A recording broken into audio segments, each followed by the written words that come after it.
Okay,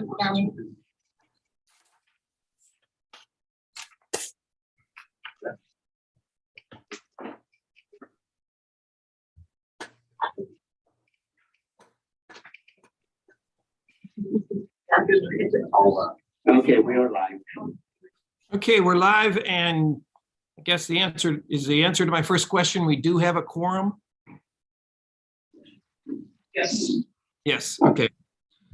Well, good morning, everyone. I'd like to call the March 7th, 2022 LAFCO meeting to order. Duke, if you could please call the roll. Or someone. Is absent. Commissioner Desmond? Here. Commissioner Kate? Here. Commissioner McKenzie? Here. Commissioner Vanderlyn? Present. Commissioner Willis? Here. Commissioner McNamara? Here.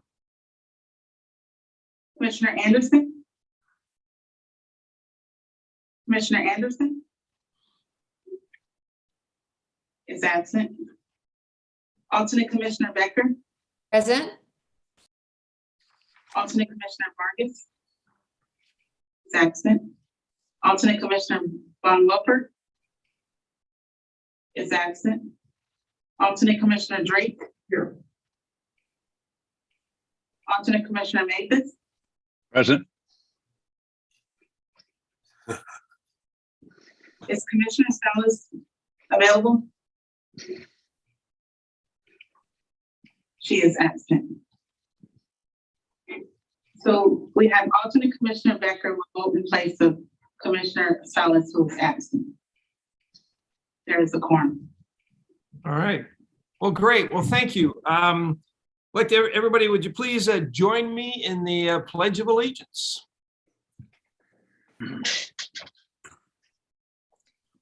All right. The flag's coming up here. There we go. Ready, begin. I pledge allegiance to the flag of the United States of America and to the republic for which it stands, one nation, under God, indivisible, liberty and justice for all. Amen. Justice for all. All right. Thank you. All right. Moving on to our agenda review and commission disclosures. Under the agenda review, Keen, do you have any update? Thank you, Chair Desmond, and good morning, Commissioners. King Simons, the Executive Officer for the video and audio record. We do not have any changes to the agenda itself, at least in terms of content. All the items that we posted early last week have held. That means you have 4 public hearings and a couple of Fallbrook-centric items. With that in mind, Chair, at your discretion, we do have a request, though, if you can make an adjustment to the order of the agenda, and it would involve moving 7C, which is our update on the Fallbrook Rainbow Ad Hoc Committee. If we could move that up to come right after 6B, then all 3 of our Fallbrook-centric items can be held back to back for the benefit of both the theme as well as some of our attendee schedules. So other than this one movement to the agenda, we are good to go. All right. Thank you very much, Keen. On the commission disclosures, I know we have an item later on in the agenda with a policy on that, on any commissioner disclosures. I'm just going to kind of kick that off myself. I met last week with FPUD, received information, no decisions or anything were made. So I just wanted to disclose that, which is a Fallbrook Public Utilities District. I met with them. Does anybody else have any disclosures they'd like to announce? It's not official at this point in time. Yes, Mr. Chair, this is Andy Vanderlaan. I had a meeting with Charlie Wolk from FPUD and also a telephone discussion with Diane Jacob. Nothing of substance was discussed regarding today's agenda items. I look forward to the policy review on 7C. All right. Anybody else? Yes, this is Joan Kenzie, and I had a meeting with Hayden Hamilton for Greenville Municipal Water District, along with a meeting with the Vice President of FPUD. And again, discussed a lot about the Hammond report and their desire to move this forward to some kind of a conclusion. And hopefully LAFCO doesn't take the what if, and what if you answer one question and then another question comes up that opponents are asking them LAFCO to delve into. Again, as Sarah said, no decisions for me. I think we just want to let commissioners know what their personal feelings are, what their concerns are, and I just suggest that they talk to everybody and make their position known. That was basically a very congenial meeting. All right. Anybody, any other commissioners? Yes, David. go ahead. David Green. I had a brief telephone conversation with Tom Kennedy from Rainbow concerning the Hammond discussion, and the decisions are made and just had a conversation. All right. Barry. Yes, I also met with Tom Kennedy of Rainbow and also Jack Beebe of FPUD All right. at a meeting. Anyone else?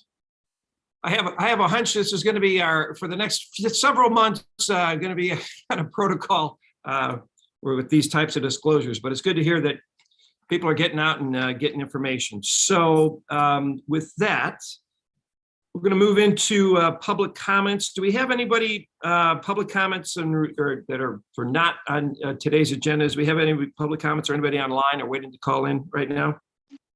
Yes, Chair, you have one in the room, in the chambers. It's Mike Appleman. Okay.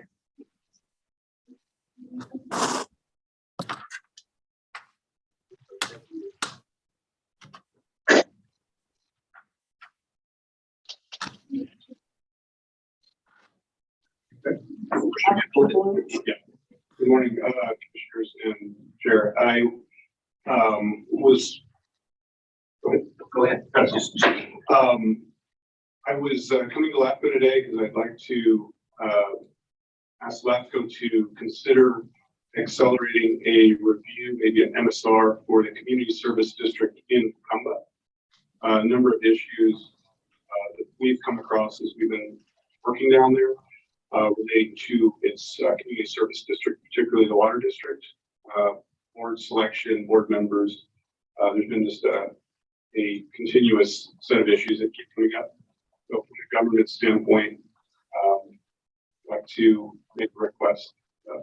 LAFCO take a look and see if they can accelerate. I believe right now it's a few years out, and be interested in maybe that could be moved up a little sooner. All right. I'm sorry, Jim, just wanted to clarify, was that a Cumbah that was being mentioned? Correct. Cumbah Community Service. Oh, very good. All right. Well, I guess, we can't take any action today on just a public comment, but we can ask Keen to take a look at the schedule and see if that warrants moving up and, and come back to us, maybe send a report to the board and also to maybe the speaker if we can move that up. So thank you. All right. Is that all? Is that all for the public comments? Yes. Chair, could you check in with Erica Blum, the executive assistant, please? I'm sorry, I couldn't understand what you said. Good morning, Chair. It's Erica. Okay. There are no live comments for public comment right now. All right. Thank you very much. Let's see, then we'll move on to the consent items. These are item number 5, A through F. I'd like to pull 5D. which is authorizing continued hybrid or fully conferenced teleconference meetings. Are there any other items that any of the board members would like to, or commission members would like to pull on consent? Hearing none, I'd entertain a motion for the balance excluding D. I make a motion. Commissioner Willis? All right, I think it was Mr. Willis, and I heard a second. I couldn't tell who. Second from, Commissioner McKenzie. Okay, so we got a motion by Willis, second by McKenzie. I don't see any, no hands up for discussion. Please vote. Let's please call the roll. Commissioner Desmond, Aye. Commissioner Vanderland, Aye. Commissioner Kate, Yes. Commissioner McNamara, Aye. Commissioner McKenzie. Aye. Commissioner Willis, Aye. alternate Commissioner Becker, Yes. I do see that Commissioner Salas is on, so I think that, There she is. Yep. Hi, Mary. Can you hear us? yes, Okay, apologies. Okay, so Commissioner Salas will now be voting in alternate. Commissioner Becker did her stand-in job excellent. Thank Yes, you. you did.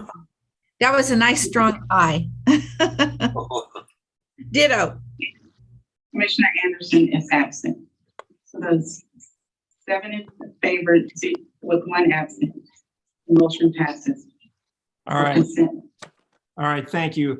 On 5D, this is on the continued hybrid or fully teleconference meetings.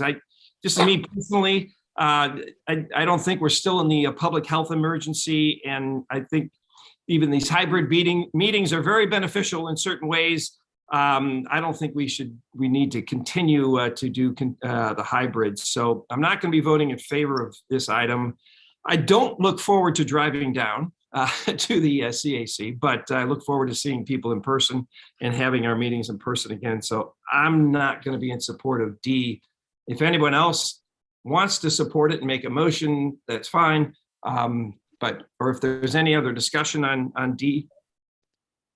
Well, I will make the motion to approve item 5D. I'll second it. Anderson.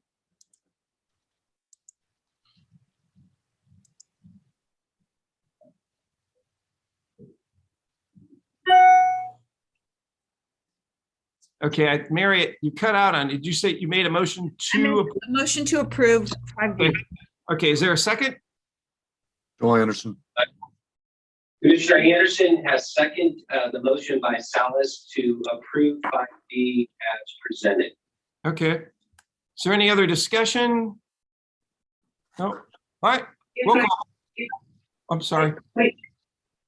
If I could just weigh in real quickly in that for you to have today's meeting remotely, you should at least approve alternative 2 in the agenda as opposed to rejecting it outright. That's just for context. The motion before you though is as recommended, which is option 1. All right, let me get that out here in front of me. Option 1. Can someone read, if you could read option 2. Yes, option 1 is to continue it for 30 days beginning March 4th. Option 2 is to approve it only through today's meeting, and then after today it would not be in effect. So it would cover today's meeting, which is remote, which we do need.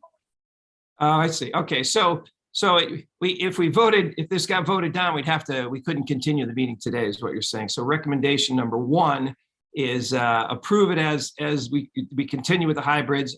Alternative 2 is we continue today's meeting, and then the next meeting would be in person. So yeah, I guess I'm in favor of item 2, but the motion on the floor is for recommendation number 1, which is to continue the hybrid meetings. Is there any other discussion? All right, roll call, please. Commissioner Desmond, No. Commissioner Vanderling, Yes. Commissioner Anderson, Aye. Commissioner Kate, Yes. Commissioner McNamara, Aye. Commissioner McKenzie. Yes. Commissioner Willis, Aye. Commissioner Salas. Yes. There's 7 in favor, 1 opposed, 0 absent. The motion passes. All right, well, looking forward to saving gas then. Thank you. All right. So now we'll move on to, let's see, I got to get my notes. We got consent done. Move on to our public hearings. I understand, as well, Keen mentioned earlier that Chris Gate is going to have to leave early today. So to accommodate him, it would be nice if we would do in item 6, we're going to do 6B. We'll do 6A and then open up the public hearing at 6A, and then we'll do 6B, 6C, and no, I apologize. Yeah, so Chair, this is King Simon's executive officer. So the request is that we continue with 6A as presented, as well as 6B, and then move 7C up to occur right after 6B. Okay, all right, that's good. So we'll do 6A, 6B, and then 7C. All right. Everybody's okay with that? Hopefully. Yes. All right, good. Okay, so the public hearing open item 6A. Keen, do you have anything to lead us off here for 6A? I do.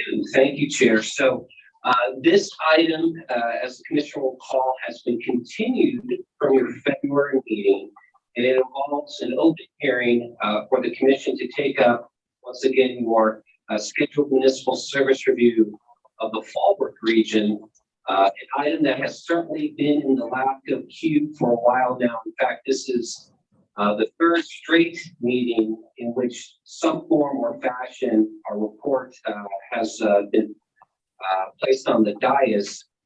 This said, and as I'll detail in a bit, I think we're pretty close to the goal line, Commission. And assuming that the Commission agrees, we are ultimately looking for 2 actions today at the end of your deliberations. One would be for the Commission to formally accept final report that staff has prepared on the municipal service review.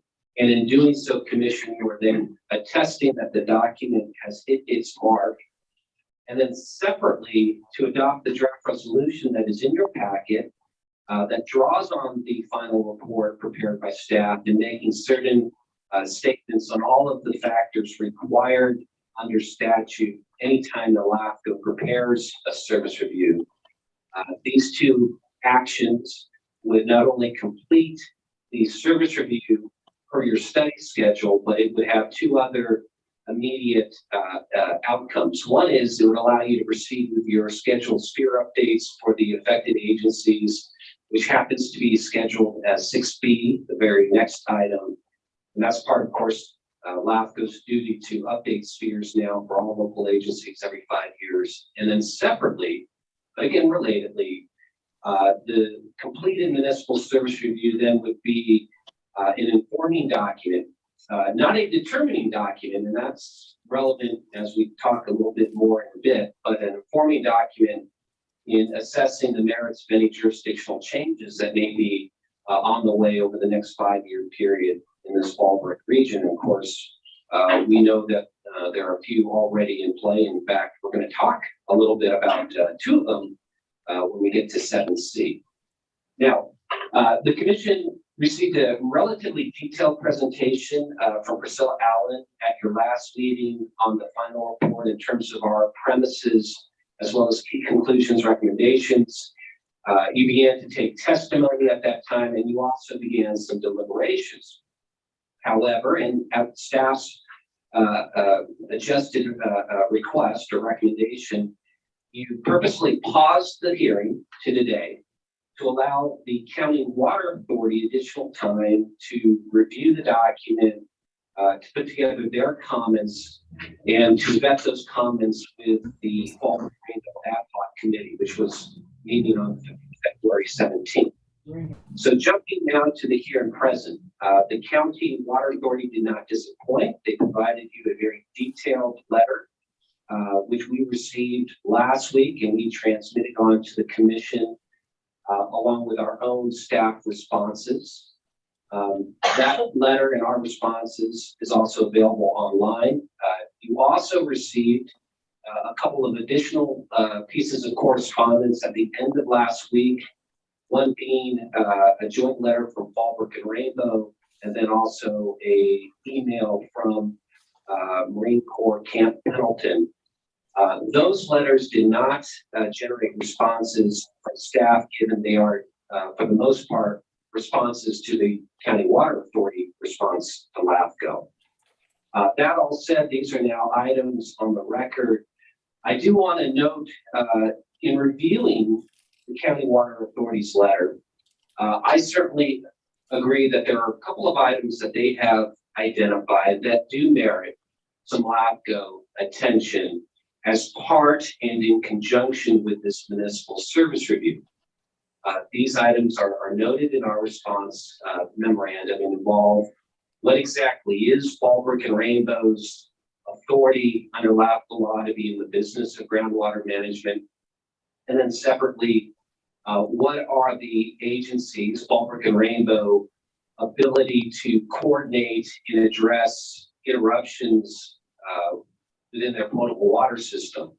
Both of these comments, again, merit our attention. However, Commission, I believe that the best approach in tackling these items is not to further pause this municipal service review document, but rather allow your staff to address them as part of an addendum that we be preparing in the next few months, an addendum that has been on our minds all along, given this parallel process that we've been doing with the ad hoc committee. And again, I'd be happy to go into some detail, but I certainly believe that that would be the best approach in tackling these otherwise merited comments from the Water Authority, but allowing the service review process to come to a completion today, and among other reasons, as I stated, allow you to proceed with sphere updates later this meeting, as well as to take up a separate request from Fallbrook Public Utility District in the next meeting or two to activate certain latent powers.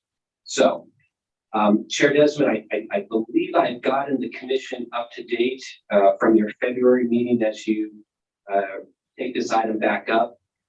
If there is interest, we can go into details again. We have some slides ready just in case to recap the service review, but I think at this point, the key aspects are relatively known to all.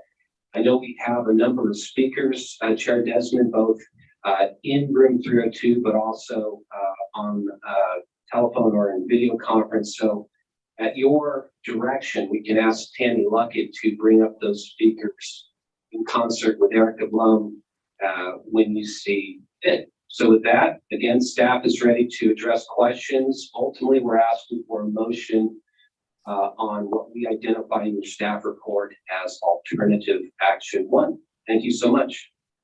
All right, thank you, Keen. Any of the commissioners wish to have a recap or information before we go to the speakers on the MSR? We had it last month. Anybody have any comments on that? No? Question, but I don't know if the question is the right time. Keen, I just wanted to find out if there is any concerns about the wording in the municipal service review from Fallbrook, Rainbow, County Fire Protection District, North County Fire Protection or County Service Area. Any concerns about the wording? Wording of the municipal service review.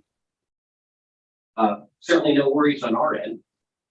No, I mean, did they have any objection to how things were worded, how things were, the stats that were produced? Any concerns? Yes, thank you, Commissioner Wallace. So, County Water Authority's letter, I don't know if it identifies concerns so much as thoughts and or related observations for additional analysis. I believe we will be hearing from Fallbrook and Rainbow, their thoughts momentarily, but other Okay. than that, I received no concerns in that regard. Thank you. All right, then why don't we go to the public speakers, and if you could call those up, please. You have Jack Beebe.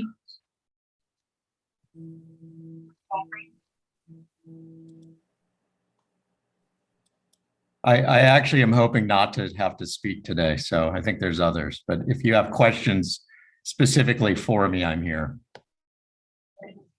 My next speaker in room 302 is Tom Kennedy.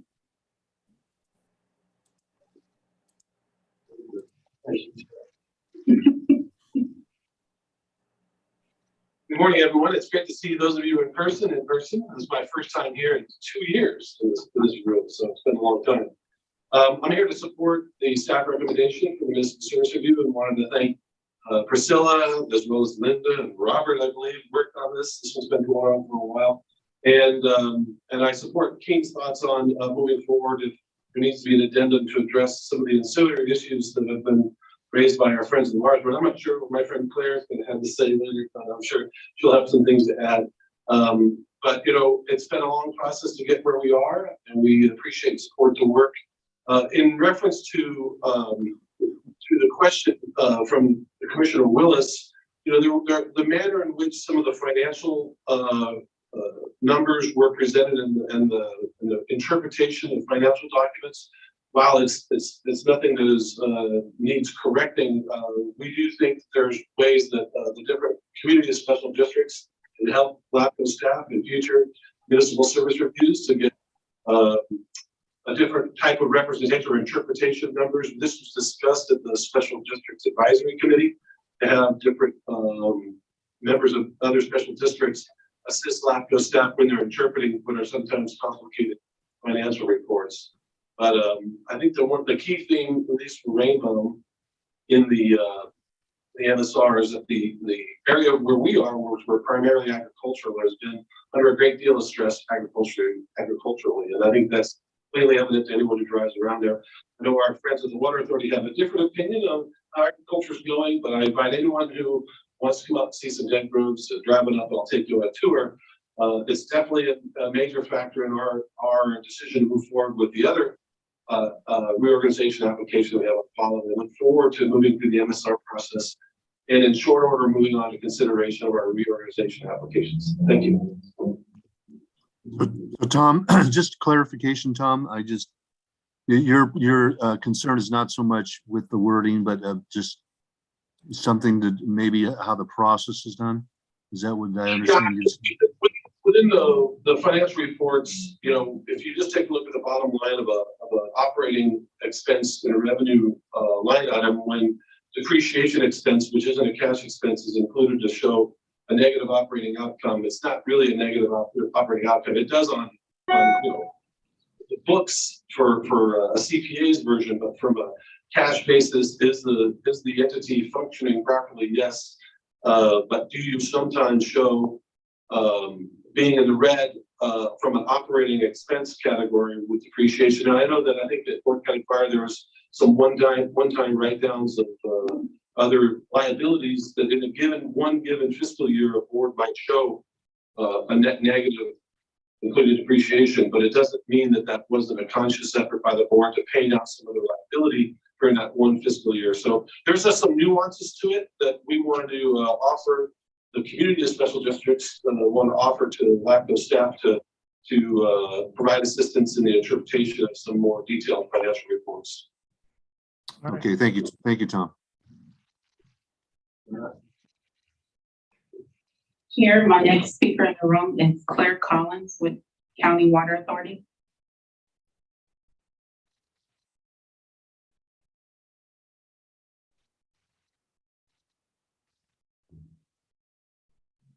Good morning, commissioners and staff. It is great to be back here after 2 years, and it's really exciting actually to see everyone in person. I am speaking on behalf of the County Water Authority. Our interest is in the accuracy and completeness of the MSR, and we do believe that the addendum approach is a prudent way to proceed, given the complexity, the overlapping nature of what's happening with the reorganization proposals. So we are looking forward to working through that, hopefully in conjunction with the ad hoc committee as well, and to supplement this MSR as we move forward and get more information, including from the Hammond report and others. So thank you very much for the consideration of the agenda idea. And we're also happy to answer any questions, but most of our issues were identified in the letter that was sent last week. So thank you. All right, thank you. Chair, the next person is virtual Jason Kendall.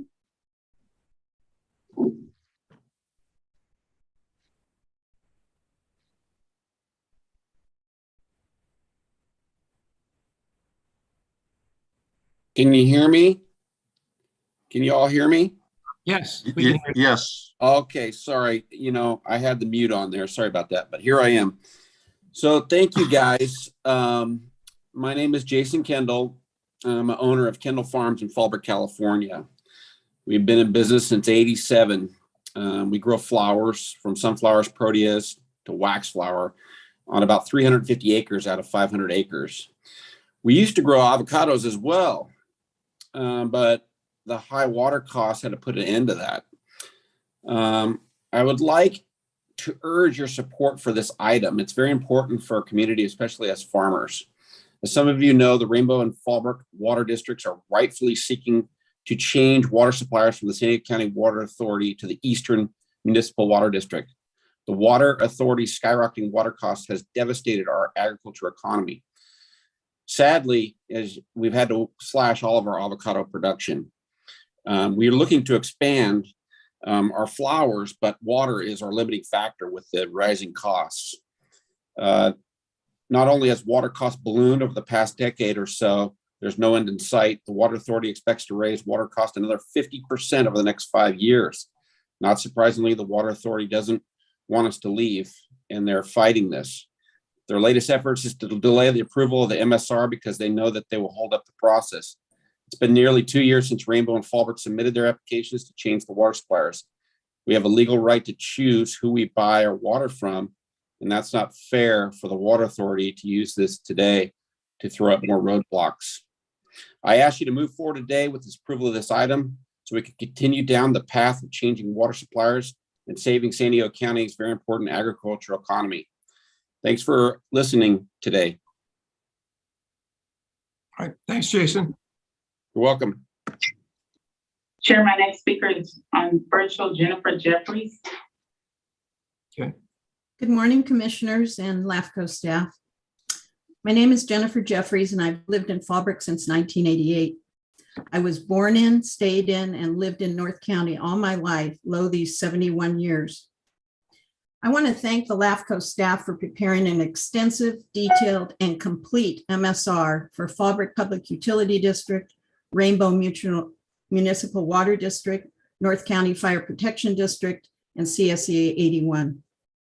The document gives an insightful rear view mirror description of what has been, a coherent narrative of what is, and a look into what may come to be.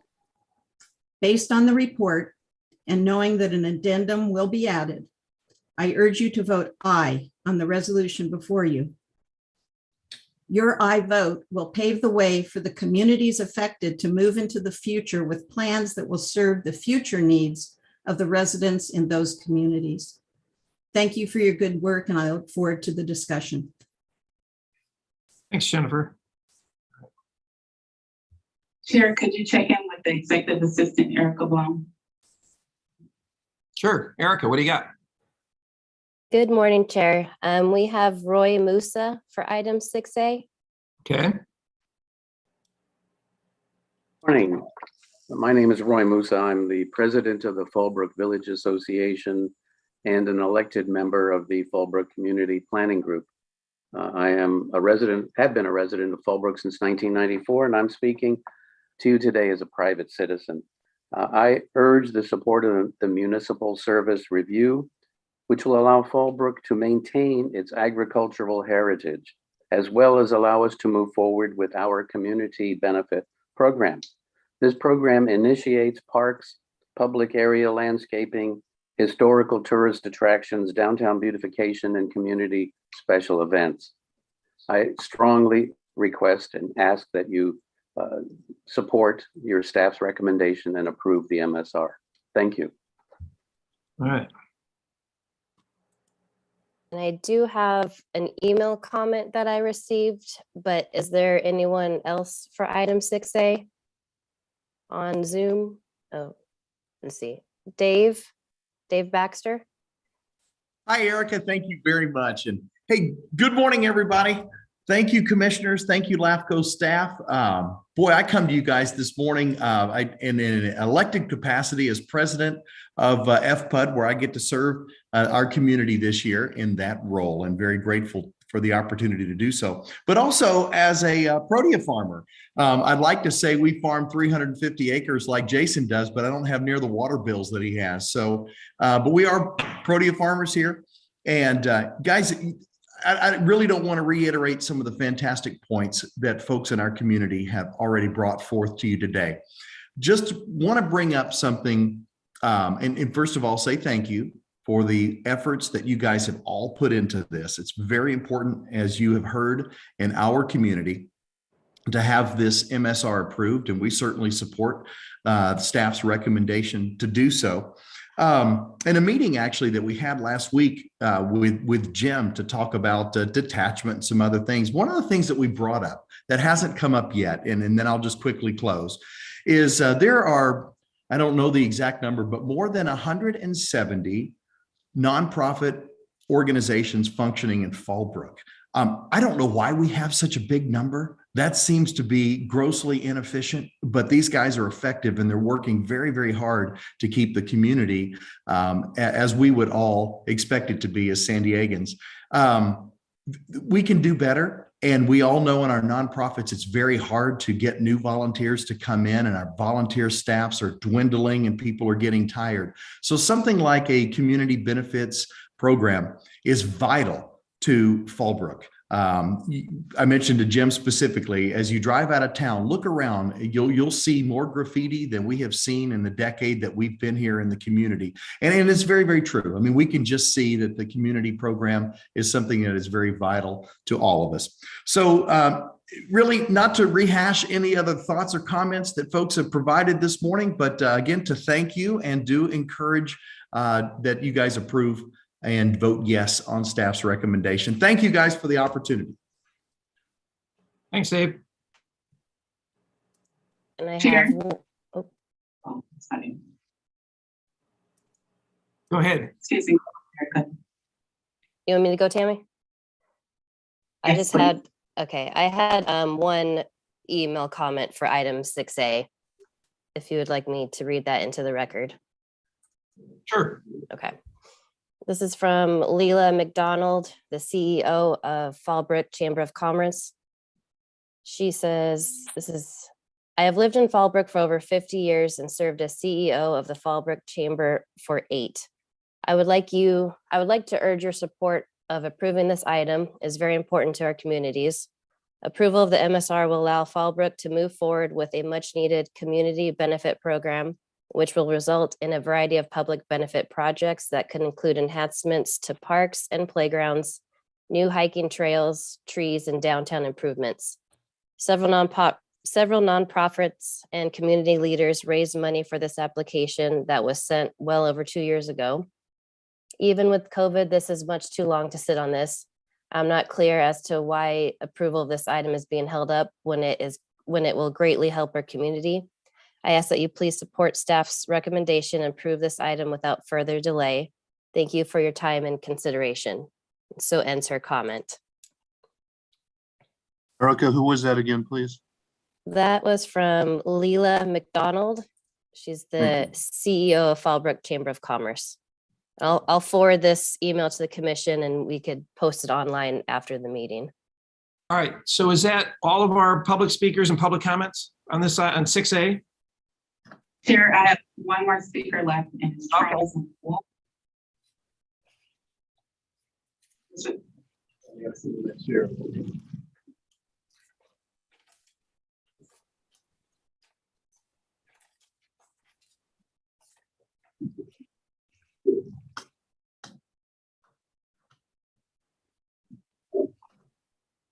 Thank you for the time to address the Commission. My name is Charles Volk, and I'm the one that's named in the County Water Authority's letter. And I wish to specifically address the item 2 of the County Water Authority letter. And my purpose is for clarification, because in my opinion, the letter was written for the purpose of addressing detachment as opposed to the issue of municipal service review. As far as I know, County Water Authority has no county expert. And I've been an avocado grower for 50 years. I have a grove management company I've operated for 46 years after I retired from the Marine Corps. I have over 20 years service with the California Avocado Commission.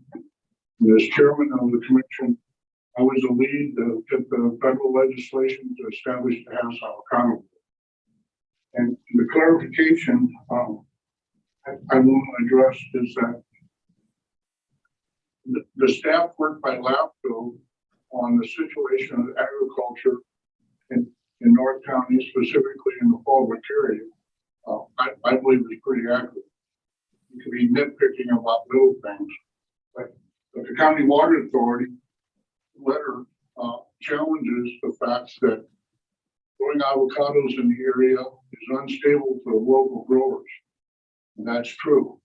And they specifically cited my blogs where I have advised people that a very good investment is in avocados, growing avocados. The caveat, which is not emphasized, is it requires knowledge and resources. And the resources is the point that's driving the avocados out of the area. Cost of water is getting too high, and the small growers just can't afford it anymore. And again, they cite the crop report on the county ag commissioner's crop report. Is there being a 9% increase in the value of avocados, of the commodity? The point that's not clear when you take that out of context is that that's value. That's not profit. So that value could have been created by growers selling avocados at a loss. And that's one of the things that keeps the local growers, and especially the small ones, from being profitable. To illustrate the point, let me give you an example. Hey, Charlie, you've got about 15 seconds to finish it up. It takes about, without giving into detail, almost $750,000 over 4 years to make the investment to get the avocado orchard to where it's producing money. Once you get there, it becomes very, very profitable, generating as much as $7,000 per acre per year. All right. Thank you. Thank you very much. Thanks, Charlie. Appreciate you coming up. I'm coming down. Do we have any other public speakers? Chief McReynolds, are you speaking? One more chair, Chief McReynolds. Okay.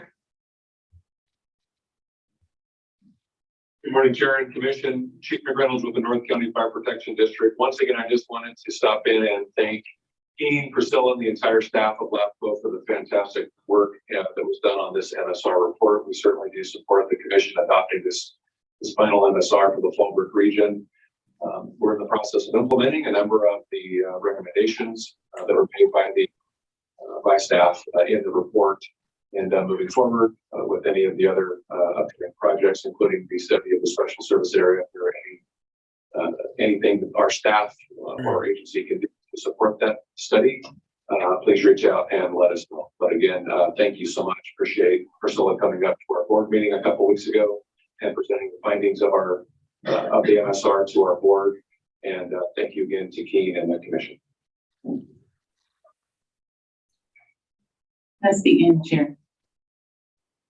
Okay, that's the end of public comment that we have. Okay. All right, it's time for a discussion here. If we have any questions of staff or any discussion from the commissioners, if you could raise your hand electronically, that would help. Or a motion, anybody would like to, you want to kick us off? Barry, you want to start us off? Yes, I do want to make, make a motion that we adopt alternative one. All right. Kendall on second. All right, Andy second. Do we have any other discussion or comments? Andy, go ahead. Yes, thank you.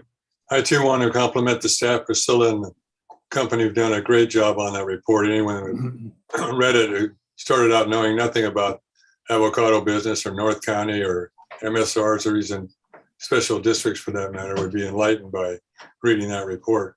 So with that said, there's a lot in there. And my thought is that once we get through these items we have before us today, that we look into the future. And for me, what this whole thing has done as far as water delivery and costs are concerned is just kind of put us in a position of having a tiger by the tail. Not only are we right now discussing water, the rates and the availability, sustainability, that really, tie into other things such as building more houses with no more water. And so somewhere along the line, we've got to raise the flag, I think, and look at something different. So I'm going to say this again, probably under item 7C, is that I think we should put in the futures file looking at an MSR overview, at least all the water districts in the entire San Diego area, and even in what the stuff that's going on with Riverside and Western Water. So once again, I support this item, but also believe that we've got a big nut ahead of us if we choose to take it on. Thank you.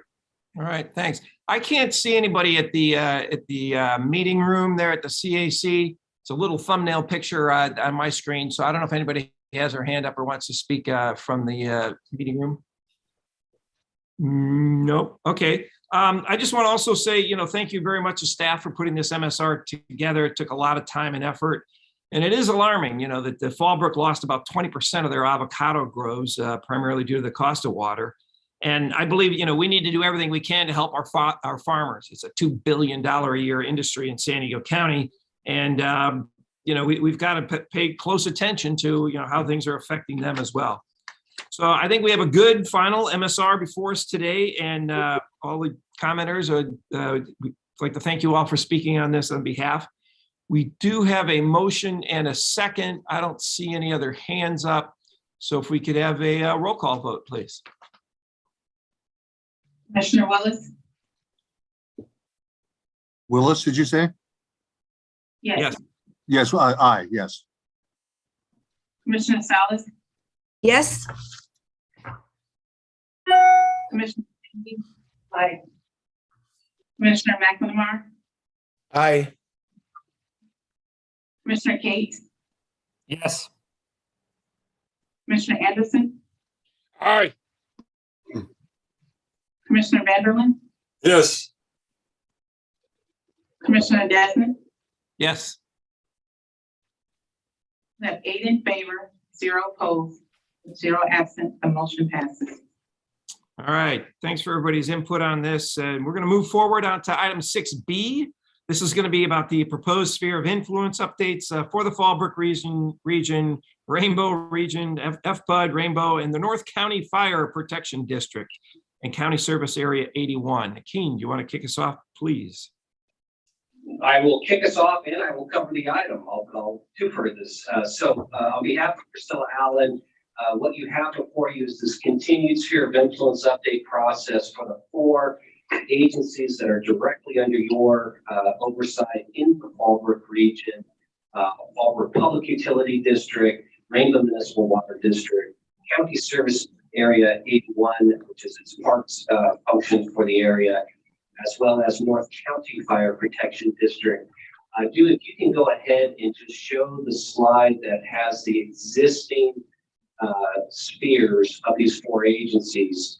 Commission, now that you have completed the municipal service review part, you are now under statute able to go ahead and update these agencies' spheres as you deem appropriate. And again, the idea here is the law spheres serve as gatekeepers to all potential jurisdictional changes, i.e. you cannot annex land that's outside of your sphere. So this very much is a gatekeeping process for the commission that you do every 5 years. As we detailed at the last public hearing, staff believes affirming the baseline for all 4 of these agencies makes sense. However, and you can go to the next slide, as we also detailed at the last meeting, we see there being merit for the commission to create a special study area for North County Fire Protection District to create essentially a 2,000 acre area right north of the San Diego County boundary and into Riverside for the purposes of telegraphing that more discussion between LAFCO here in San Diego and LAFCO in Riverside, as well as among the affected agencies, North County Fire being the key, should occur within this next 5-year period rather than to wait for the next 5-year review to start. In particular, as a reminder, certainly the area that you see on the screen that is west of I-15 towards the Duluth community, that's an area that North County Fire already serves as the notional first responder given physical access and resources. The area in Riverside to the east of I-15 that we've included in the study area, just south of the Pechanga Resort, well, this is an area that notionally just based on physical asset location at least merits some consideration. In creating a special study area by policy commission, you are not committing to a sphere amendment, but what you are committing to is allowing your staff to spend some time working with the affected agencies in further discussing. Perhaps we come back to you with a formal amendment in the next 5 years, within the next 5 years, or perhaps we say, for these reasons, it didn't materialize. But either way, we recommend creating the special study area. So with that, I'd be happy to answer any questions. This is a continued hearing. The testimony was received at the last meeting. We may have 1 or 2 more speakers. We can check with Tam and Erica, but our recommendation is for you to proceed with alternative action 1. Thank you, Chair. Well, thank you, Keen. Do we have any discussion or questions from the commission? Okay, I'll bite. This is just a study at this point in time. There's nothing else going on at this point. Keen, and you're going to come back to the LAFCO Commission for any recommendations. Is that correct? Correct. Chair Desmond, I failed to mention at your request from February, we did reach out to our brethren in Riverside to make them explicitly aware of the study area, and they had no concerns with it. All right, any other commissioners? Is there a motion? I do make a motion, Chair Desmond, to approve the alternative 1. Second, this is Mackenzie. Okay, Willis and McKenzie, first and second on this item. There's no other discussion. Can I have a roll call vote, please? Yes, Chair. Commissioner Vanderland, Yes. Commissioner Anderson, Aye. Commissioner Yates, Yes. Commissioner McKenzie, Aye. Commissioner Willis, Aye. Commissioner McNamara, Aye.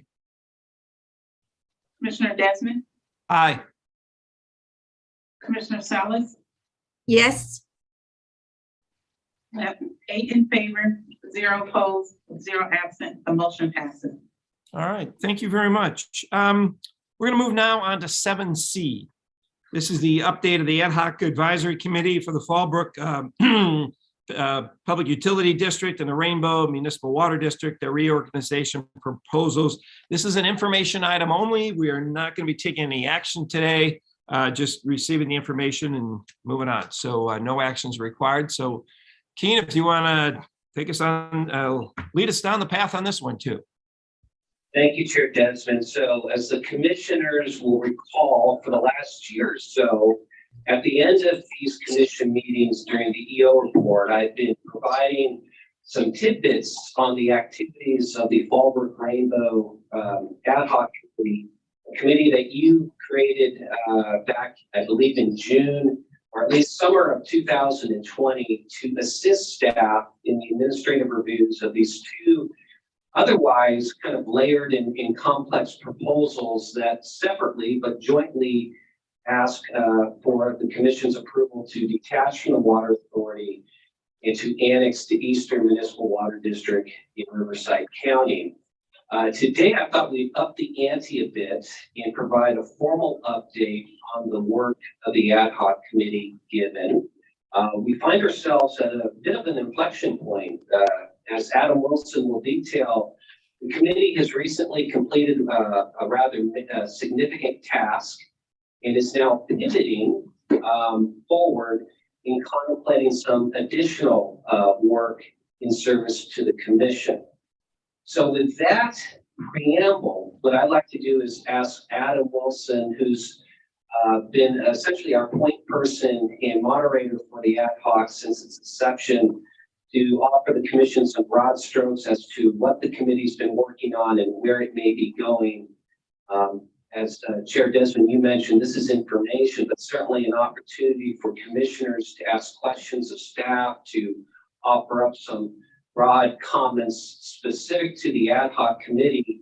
And then also it's an opportunity for the members of the ad hoc committee themselves or interested members of the public to directly make some observations to the commission, all of which staff is going to take and calibrate as we go forward with the ad hoc committee's work. So that, Adam, if you could walk us through your eyes. Thank you, Keen. Good morning, Commission. It's nice to be back in front of some familiar faces. So thanks for having me. I appreciate the opportunity to be here today and provide you with a status report on the collective efforts by the ad hoc committee for the Rainbow Fallbrook proposal to detach from the County Water Authority. I want to quickly reset how we got to present time and echo a little of what Keen just mentioned.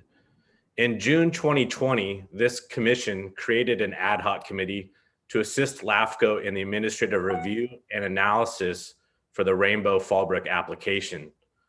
The committee's composition consists of the 4 subject agencies and 6 at-large members.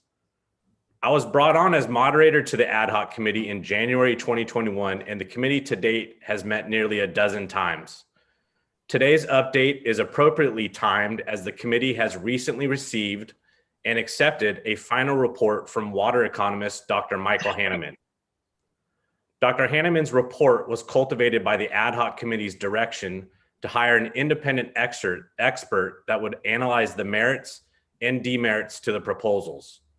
More specifically, he was tasked to study 3 interconnected topics related to water reliability, financial impacts, and any potential exit or departure fee, all which are highly pertinent to the ultimate determination to the proposed reorganizations. Dr. Hanneman's report is also the culmination of several ad hoc meetings in which he presented his preliminary workings, conducted detailed discussions, and received comments or input from committee members. His draft report was issued September 2021, and his final report was submitted January of this year. I'd also note there were respective comment periods provided for public review throughout the process. On February 17th, Dr. Hanneman presented his final report to the ad hoc committee. Each committee member was individually asked to go on record and conclude if Dr. Hanneman fulfilled his duties and responsibilities by completing a report that fully addressed the 3 topics, and if the report would assist LAFCO in making informed decisions. The committee unanimously conceded yes. Very briefly, I want to highlight Dr. Hanneman's findings. Topic 1 related to water reliability. Dr. Hanneman concluded that both Eastern and San Diego County Water Authority have reliable wholesale supplies. However, he did note that the CWA is more reliable given they are more diversified via both local supplies and have a higher priority to Colorado River water known as QSA. In relation to topic 2, financial impacts, Dr. Hanneman concluded that both Rainbow and Fallbrook would have a combined net annual savings of $7.7 million should detachment and change occur between wholesalers. Dr. Hanneman also concluded that the CWA would have an annual net loss in revenue of $12.6 million should same detachment occur. And finally, related to topic 3, the exit fee, Dr. Hanneman concludes that an exit or departure fee is fair and reasonable to condition and economically justifiable should Rainbow and Fallbrook detach. He concludes that it would be appropriate to base the exit fees on the proportional shares of the CWA's existing cost obligations for acquiring grandfathered rights to Colorado River water known as QSA. Drawing from this premise, Dr. Hanneman concludes that a combined annual exit fee of $13 million is a reasonable floor. Lastly, he concludes this fee is reasonable to be paid by Rainbow and Fallbrook in no less than 3 years, but no more than 10 years. Now that's a very quick 30,000 foot overview to a 114-page detailed report. I would remind everyone that Dr. Hanneman's report is included in your agenda package today and posted on LAFCO's website for review. In addition, Dr. Hanneman has committed to participate in future LAFCO proceedings in which he will be able to present and speak to the report in much greater detail. Lastly, I want to conclude my update by highlighting our next steps. At our last ad hoc meeting, there were additional discussions related to the committee's future activities. In short, there was dissension amongst committee members for what's next. There are some that believe the committee has exhausted their duties, and there are others that believe additional issues should be evaluated by the committee. Glossing over some of those high-level issues very quickly, they pertain to roll-off versus detachment and any associated larger regional impacts, which the city of San Diego is highly interested in, multiple voting issues, detachment risks from other member agencies, supply risk caused by earthquakes, and infrastructure changes within service areas. As of last Friday, all issues and committee members' positions have been collected both verbally and in writing. LAFCO will now quickly start to internally evaluate which issues may have merit to assist in the process. And those items will then be referred to the committee in March or April for discussion. These future activities will play variable to the larger process and timeline, but LAFCO continues to process Rainbow and Fallbrook's applications, and we currently anticipate a formal submittal to your commission by fall of this year. This concludes my report, and I'm happy to entertain any questions or comments. Chairman Desmond, thanks for the time. Thank you, Secretary Desmond. The floor is yours. Staff is here to answer any questions, but we're certainly here to receive some general input and perhaps telegraphing a bit. I'm guessing you may want to hear, or some in the virtual and physical audience may want to address the commission as well. Okay, well, Keen, do you have any follow-ups to for the gentleman that gave the Adam for a follow-up for Adam at all, or you're good? No, we're good. Thank you, Chair. I have a quick question. What's the difference? I heard the term roll-off versus detachment, and I didn't really see a glossary of terms in the Hanneman report. So what's the difference between roll-off versus detach? I think I know, but I just want to hear what the authorities think here. The difference between those two. What does that mean?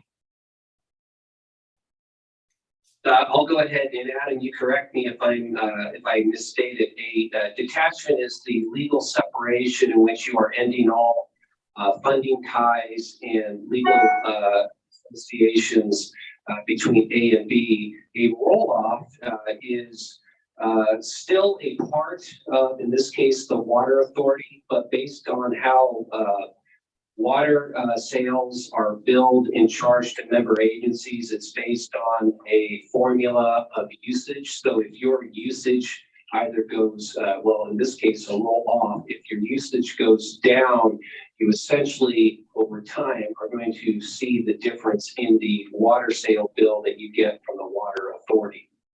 But you're still going to be subject to the core fixed cost in some respects. Okay, so roll off means you're still with the water authority, but if you use less, you pay less. Is that as opposed to, which kind of I thought that was already in play right now. So detachment is just complete detachment. Lower the roll off is you're still part of it. You're not detaching. Then because I guess I assume roll off meant, well, maybe 3 or 5 years you detach, but that's not correct. Is that what am I understanding? So your comments are correct. A roll-off means you're still part of the water authority, but you are reducing your volume demand for water sales for the water authority and in turn saving money that way. But you're still part of the authority itself. Okay. All right. Thank you. Any other commissioners want to weigh in or have any questions or comments? Jim, I do. Barry, go ahead. Okay. So as a special district representative, I always try to reach out constantly to as many board members as possible to get their thoughts on this detachment. Obviously, it's a huge deal. One of the issues that has come up, though, I did not realize this when I was first asking board members, other board members, that Coronado had a detachment back around 1950. So I'd like to know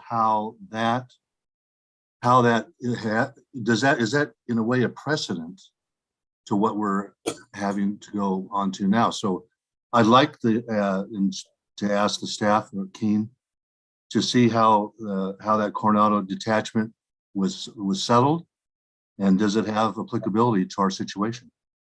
Number one. Number two, there is a project called the Emerging Storage Project that has not been completed, that was supposed to bring pump the water back to Fallbrook and Rainbow.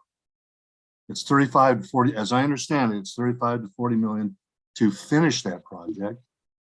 So if they detach, how would that figure into the exit fee?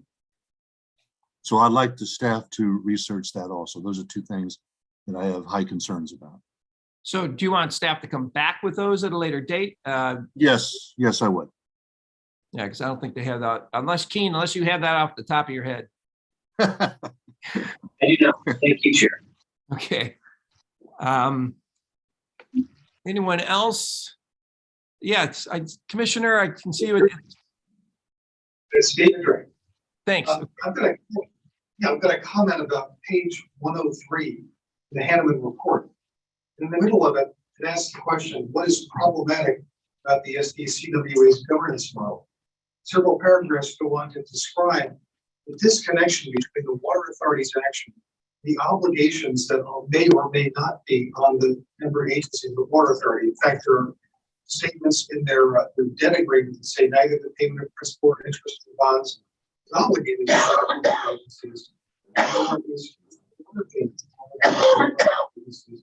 our standard documentation of debt. What this all invites to me is the eventual future need for municipal service review of the water authority, whether or not it should stay as a single agency or should be divided, depending upon what part of the geography is to be explored. I just want to raise the issue that even Hanneman asked the question in this report, and that it's a good challenge and may help to answer future questions about how the responsibility of these divisions is resolved. Thank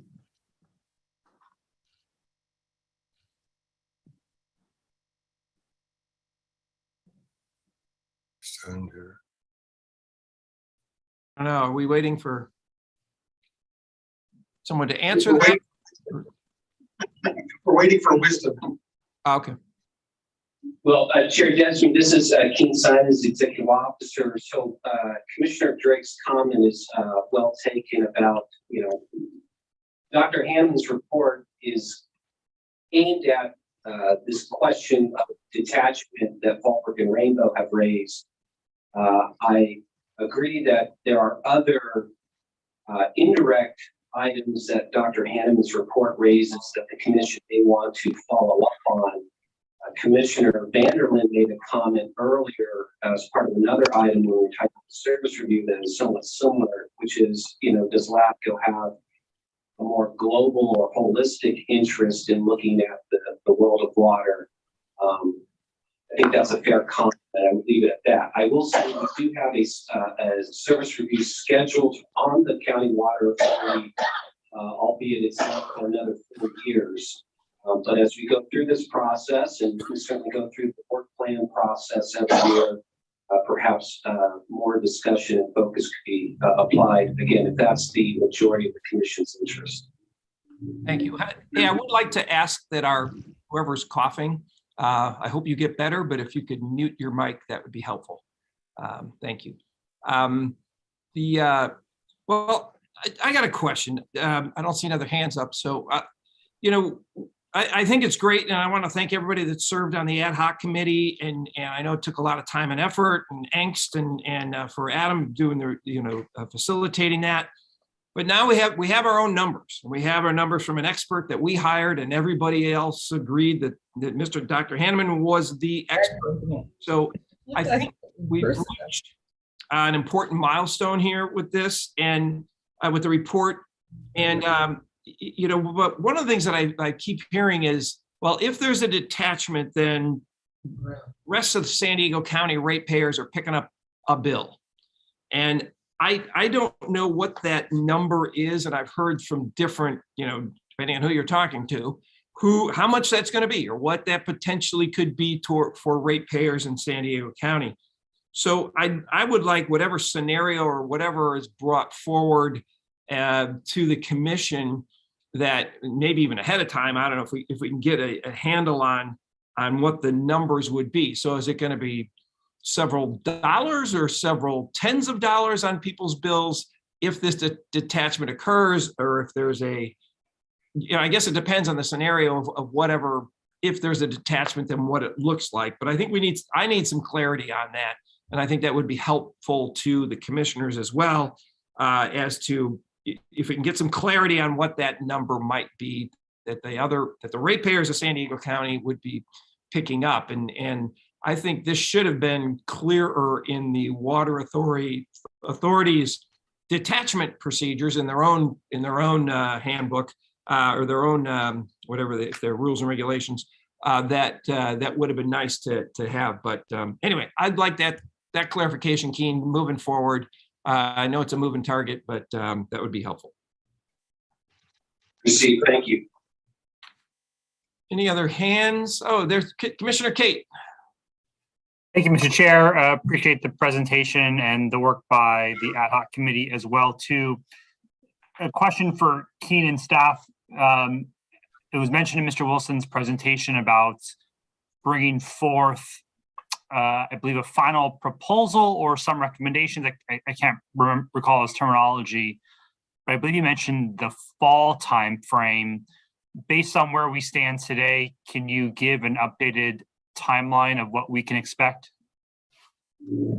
Thank you, Commissioner Keen Simon. So, yeah, Adam correctly noted, right now we're looking at fall of this year in terms of being able to present the actual proposals to the commission. Now that is, I will say, and I know that this does not endear me to the people of Fallbrook or Rainbow, that is still not best case scenario. It's a scenario that we believe we can achieve. But from here to then, we are proceeding with the administrative review process. There are a number of issues just in LAFCO statute alone that we need to address. And then there are these other items specific to this proposal that have been raised by different parties that we are looking to gain some wisdom on.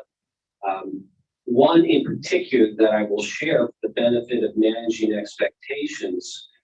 Your staff is sensitive to this idea that the city of San Diego, Commissioner Kate, your home agency is perhaps I think it is the largest member of the water agency, and probably with half the affected ratepayers. Nick Serrano, who serves on the city of San Diego's appointment to the water authority and the water authority's appointment to the ad hoc committee, has raised this comment at our last ad hoc meeting for us to perhaps even use the city of San Diego as a case study to better understand, and this goes to Commissioner and Chair Desmond's point, what are some real dollar impacts to the end user? We anticipate spending some time on that this summer, perhaps quite a bit of time. And that, along with the procedural issues, helps to explain what we think we'll be doing over the next 6 months or so. Thank you. Mr. Vanderland. Yes, thank you, Mr. Chair. A lot to take on in one meeting or several meetings as we've discussed these things. I would hope that the addendum would identify the need to go beyond where we are, whether we're a global agency or not. We should be looking at this whole water issue, and I think we can start right here in River City. And I thank FPUD and Rainbow for putting this on the table. Otherwise, we wouldn't be talking about water rates and providers and sustainability and all that, which has other fingers, as I mentioned earlier, including impact on the building industry. So I would hope that in the addendum, it not only identify the need for us to look at additional consolidations, MSRs, and have those identified in the report with a timeline of when we're going to get to it. I like what Keen said about doing it within the next 5 years, not waiting 5 years to start. And I would think the sooner the better, because these issues are going to be compounded, regardless of what happens with Rainbow and FPUD and the Water Authority. Not only will a lot of money be exchanged here, certainly with the get out fees, but also with the ratepayers who are going to be at one end or the other. And whether or not there'll be any savings to the ratepayers in FPUD or Rainbow area is to be seen. All costs are going up. Are they stabilized or what? Anyway, short version is I support the report. I think Priscilla did another great job here on this one in the ad hoc committee. Thank you very much for that.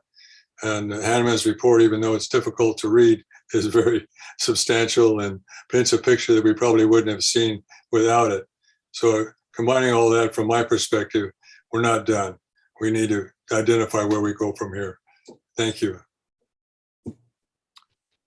Okay, I got another question for you, Keen. So with the direction and the questions that we've brought up today, are you planning on dealing with those with the staff or taking them back to the ad hoc committee? Is the ad hoc committee done? I'm just kind of, I guess that's up to us as the commissioners, but what do you see as the steps moving forward with what the input you got today? So, Chair Desmond, our first step would be to return to the ad hoc committee. We haven't set a specific date, as Adam mentioned, but we anticipate either at the end of this month or in early April of returning to that group and identifying the items we have heard and we think as staff merit ad hocs work on. Hopefully get some consensus there. And then most likely we would return in the May meeting with an update to the full commission on what the ad hoc committee ultimately decided. As the commission is aware, this is a voluntary group. So it is possible, I don't want to use the word mutiny, but if enough said we're done, well then I guess we're done and staff will do the lifting on our own. But I do think, as your executive officer, I do think there is a role for the ad hoc to assist us a little more going forward. In particular, I'll go back to my comment about making sense of the impacts to the city of San Diego as our kind of big case study. Okay. Well, we got public comment on this item, and we'll hear from the public comments. And commissioners have any questions after that, we can go to that. So could you please call up our speakers if we have them? Yeah, Mark Hatton with San Diego County Water Authority. Thank you. My name is Mark Hatton. I'm the General Counsel for the Water Authority. I appreciate the opportunity to address the commission. You had many excellent questions and comments today, and we look forward to answering them as we move forward. I'm going to be following up with a letter today with some detailed references as to what I speak about. I want to address item 7C with the summary from staff as to the Hanneman report that was included with that. We believe that staff has provided an inaccurate summary, and we urge the commissioners to read the actual Hanneman report. Really soon they're going to be mailing out that. Can you hear me? Mary, can you mute? Oh, dear. Go ahead, Mr. Matt.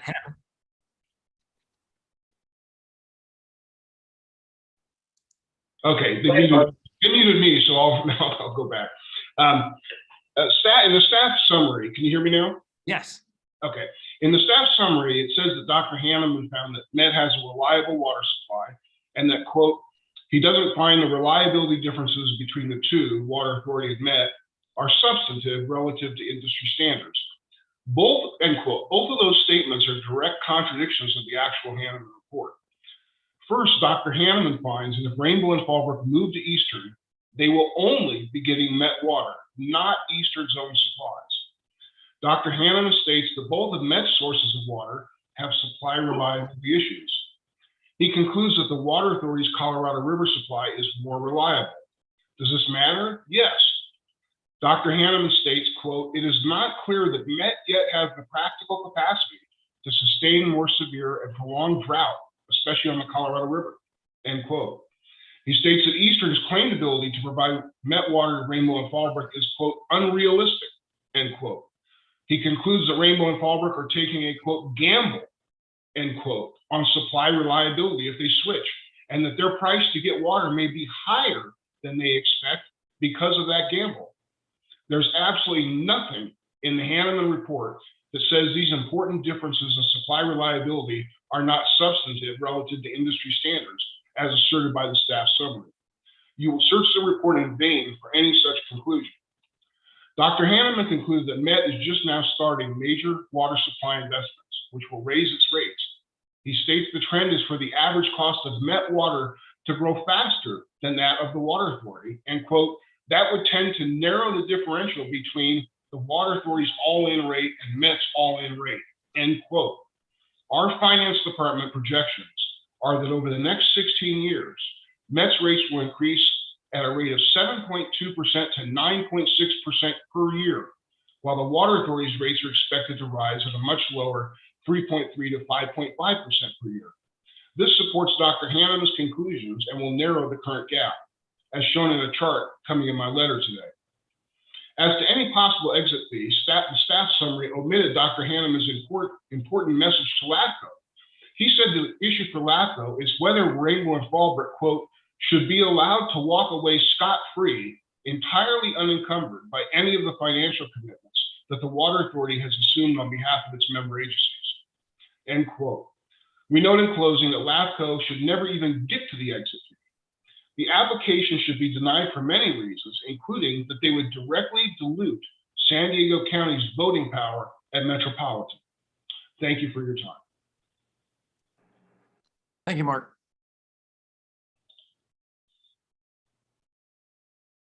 The next speaker is Claire Collins. The next speaker in room 302 is Tom Kennedy.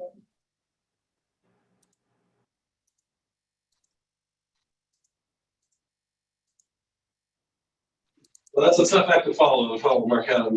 I've done it before, so I'll do it again. But I want to first thank Adam and the work he's had to slog through for the last 18 months of the ad hoc committee. I think that there was a lot of long meetings, and I'm sure if you ask Brian Albright if he wants to do another one, he may be one of the kings of mutineers. There's been a lot of work done. The Hanneman report is complete, and I think it's time to start winding up the ad hoc committee and moving forward to staff getting on to their work.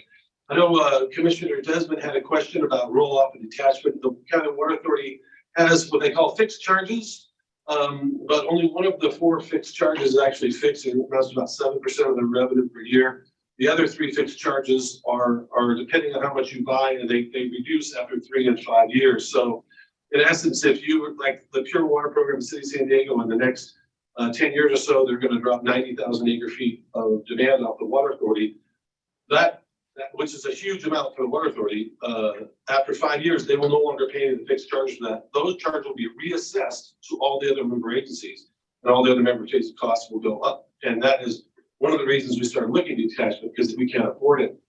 And so There is a direct financial link between roll-off and detachment that Dr. Hanneman identified, saying that financially they're pretty similar. And so we're open to the discussion about the impacts that the city of San Diego's roll-off would have on our ratepayers, which would be many, many, many times higher than what our detachment would have on there. So those are all important discussions.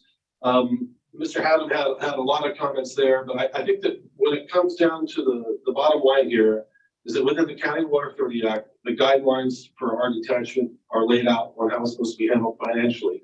And I know Commissioner Drake mentioned briefly, but in January, the Water Authority adopted a resolution when they were issuing more debt. And if you look carefully at the resolution and the documents associated with it, not only do they say that no member agency is taking on any portion of this debt, they also indicate that we have no obligation to buy any water from the Water Authority. No member agency does. And this same statement's been adopted every time they've issued debt, every time.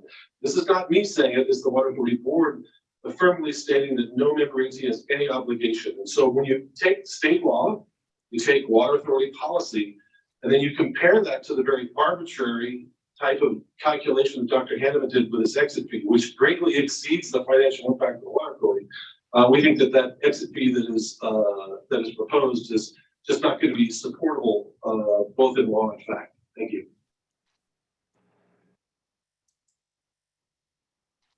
Chair, that was the last comments in the room failed to check in with the executive system.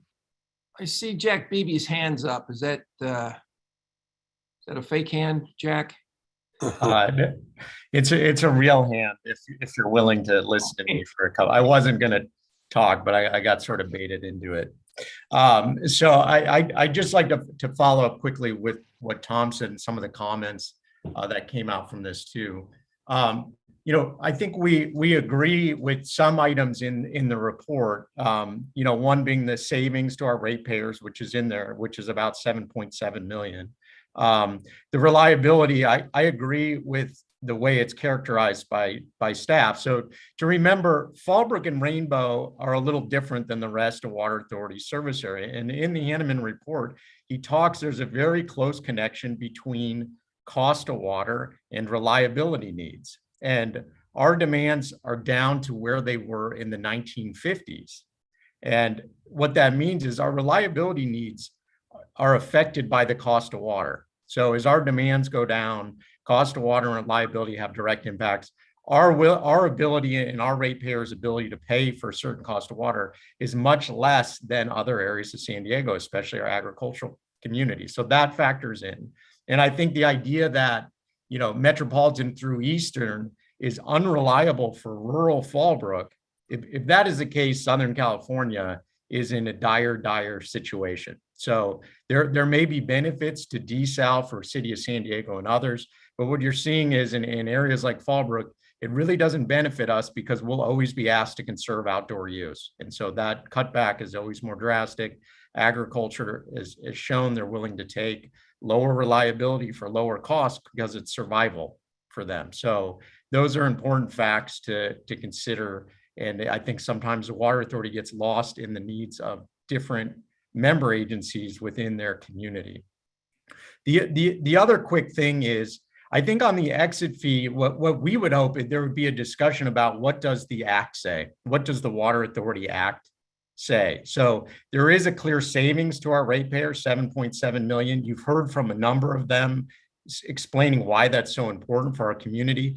The actual savings to our ratepayers is going to be up to what the commission decides, right? How do you decide to penalize our ratepayers for leaving, right? And it's not about what the act says, because the act says property tax payments, and it's pretty clear. It's about what does the commission want to require of our ratepayers to continue paying, even though we've invested significantly in the Water Authority system that's benefited everyone else, and we are leaving those investments behind. And as Director Willis said, we're saving them about 40 million in additional capital improvements. So I think that's all the discussion that needs to happen when determining what is the appropriate exit fee. And I agree that's going to be sort of the critical part to decide if this is a viable approach or not for our ratepayers. Thank you. All right, thanks, Jack. Erica, is that all the speakers, Tammy? Yes, for room 302. And then Erica, is there any emails? No emails. Okay. All right, any other discussion? This is an information item that I'm sure we'll be coming back and getting updates on. Barry? Tim, that is quite a range. I understand the $13 million figure of the shared between Rainbow and Fallbrook, but the range between 3 and 10 years. I mean, wow. I mean, 3 years I get. 10 years? You know, there needs to be some more clarification on that. So that's a big concern I have. Thank you, Jim. Yeah, you're welcome. And just to follow up on that, you know, it'd be nice to know if there's a sweet spot or a, you know, in a between that 3 and 10 years of what is manageable or more whatever. I'm not clear which way to go on that either. But if there's some analysis that can say whatever the range is, narrow it down would be helpful. Okay, seeing no other, Andy, I see you got your hand up. Just a short comment. Our role as LAFCO is to be kind of the watchdog and the protector of communities as it relates to development and organizational things, especially with government. My hope is that when we get through this, we'll apply the common good approach here and say, what is best for the common good, not for a particular agency, be it the Water Authority, FPUD, Rainbow, others, but holistically, when we look at this thing down the road, whatever that is, 10 years, 1, we're still going to have water. 2, what's it going to cost? And 3 is how sustainable will it be? So I hope we're micro-focused now, I think, on the effect on the agencies we're speaking about, but there's a whole public out there, not just outside of North County, as well as the North County residents, that needs to be put number 1 in the spotlight. Thank you. I think that's a good wrap up for this item. So Keen, staff and the advisory committee, go keep pushing and keep bringing us back updates. I think that'd be great. All right, good discussion.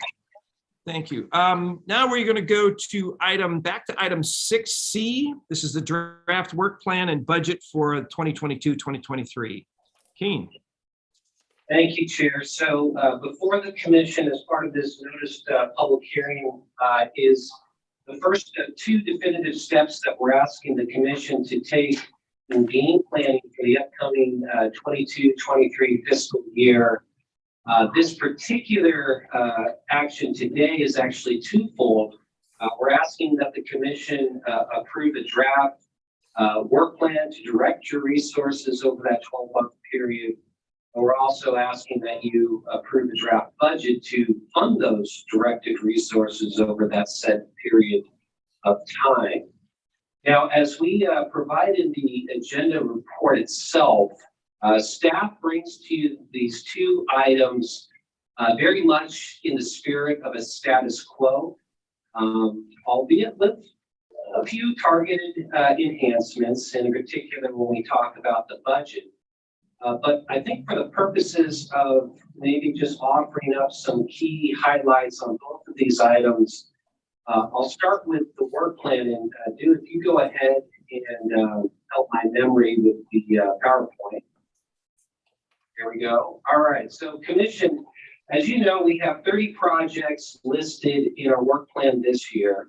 Well, we like that number. So what you have before you is a relatively new set of 30 priority projects. Again, priority in the sense that the first 10 represent our top highest priorities, and then from there on out, they have different priority grades assigned to them. But certainly, in looking at the screen, and these are our top 10 projects, you'll see a few of them that are bleeding over from the current year, but you'll also see a couple of brand new projects that are timely.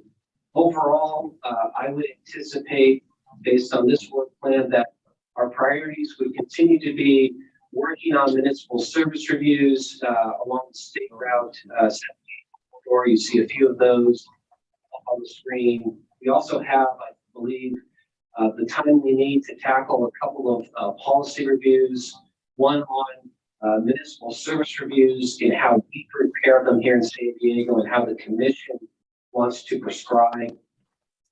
Issues of community engagement. I know that that was a topic that the commission had raised to us a few times in the last year.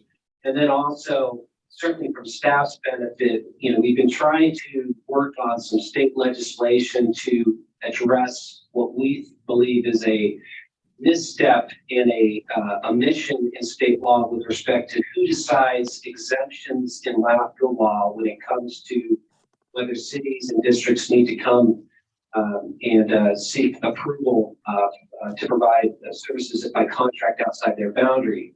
While that work continues, and in fact, it's somewhere in the work plan, I believe it's in the 15 or 16 range.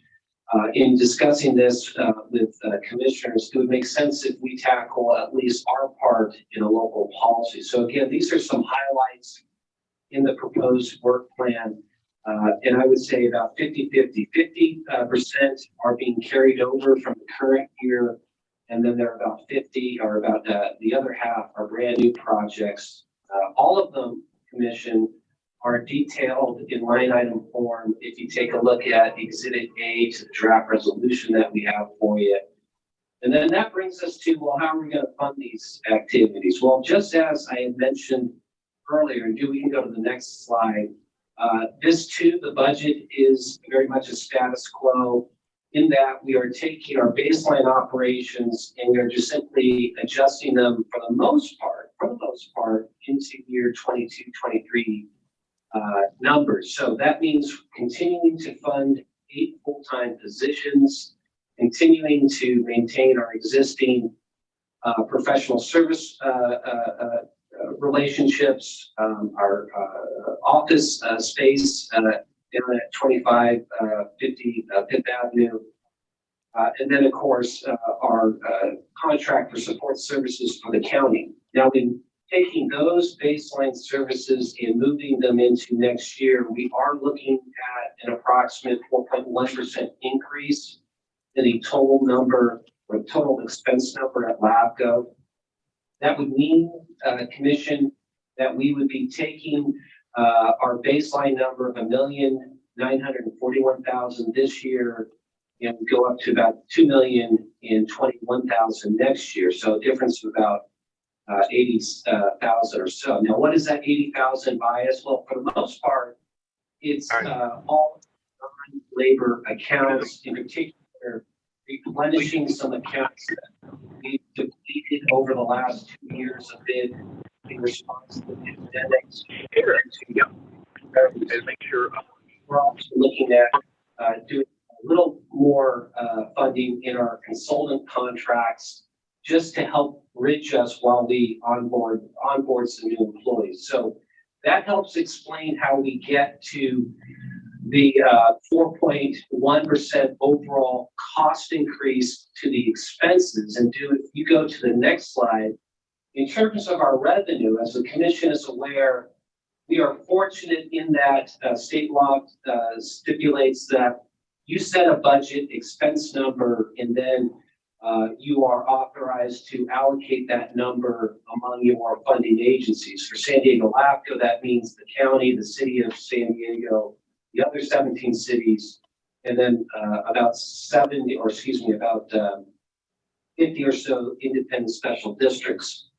You choose to also supplement that number by budgeting application fees. So what we are proposing, Commission, is that you set operating revenues at 1.965. That would mean we have a little bit of a shortfall of about 55,000 or so. We would then say, let's draw on our available reserves to cover that amount, and that would make us whole. A couple of key features as you look at the slide. One is our budget expense is going up 4.1%, but because we have a recommendation to reduce the amount of reserves we would use as offsetting revenues, that helps explain why agency allocations are going up 6.3%. But the fund balance in of itself remains healthy, as you can see on the bottom of that screen. And if my eyes were better, I could actually tell you what I anticipate the end balance being, but I know it's more than 3 months of minimum reserves that by way of policy you choose to keep. So again, these items are coming to you in draft form today. Certainly you can make any changes as you see fit to either document, and that includes providing input on the priority placement of the projects we've listed in the work plan. We will then take whatever you approve today on to a formal public review period, and then return to the commission with or without revisions, with final versions as early as your May meeting.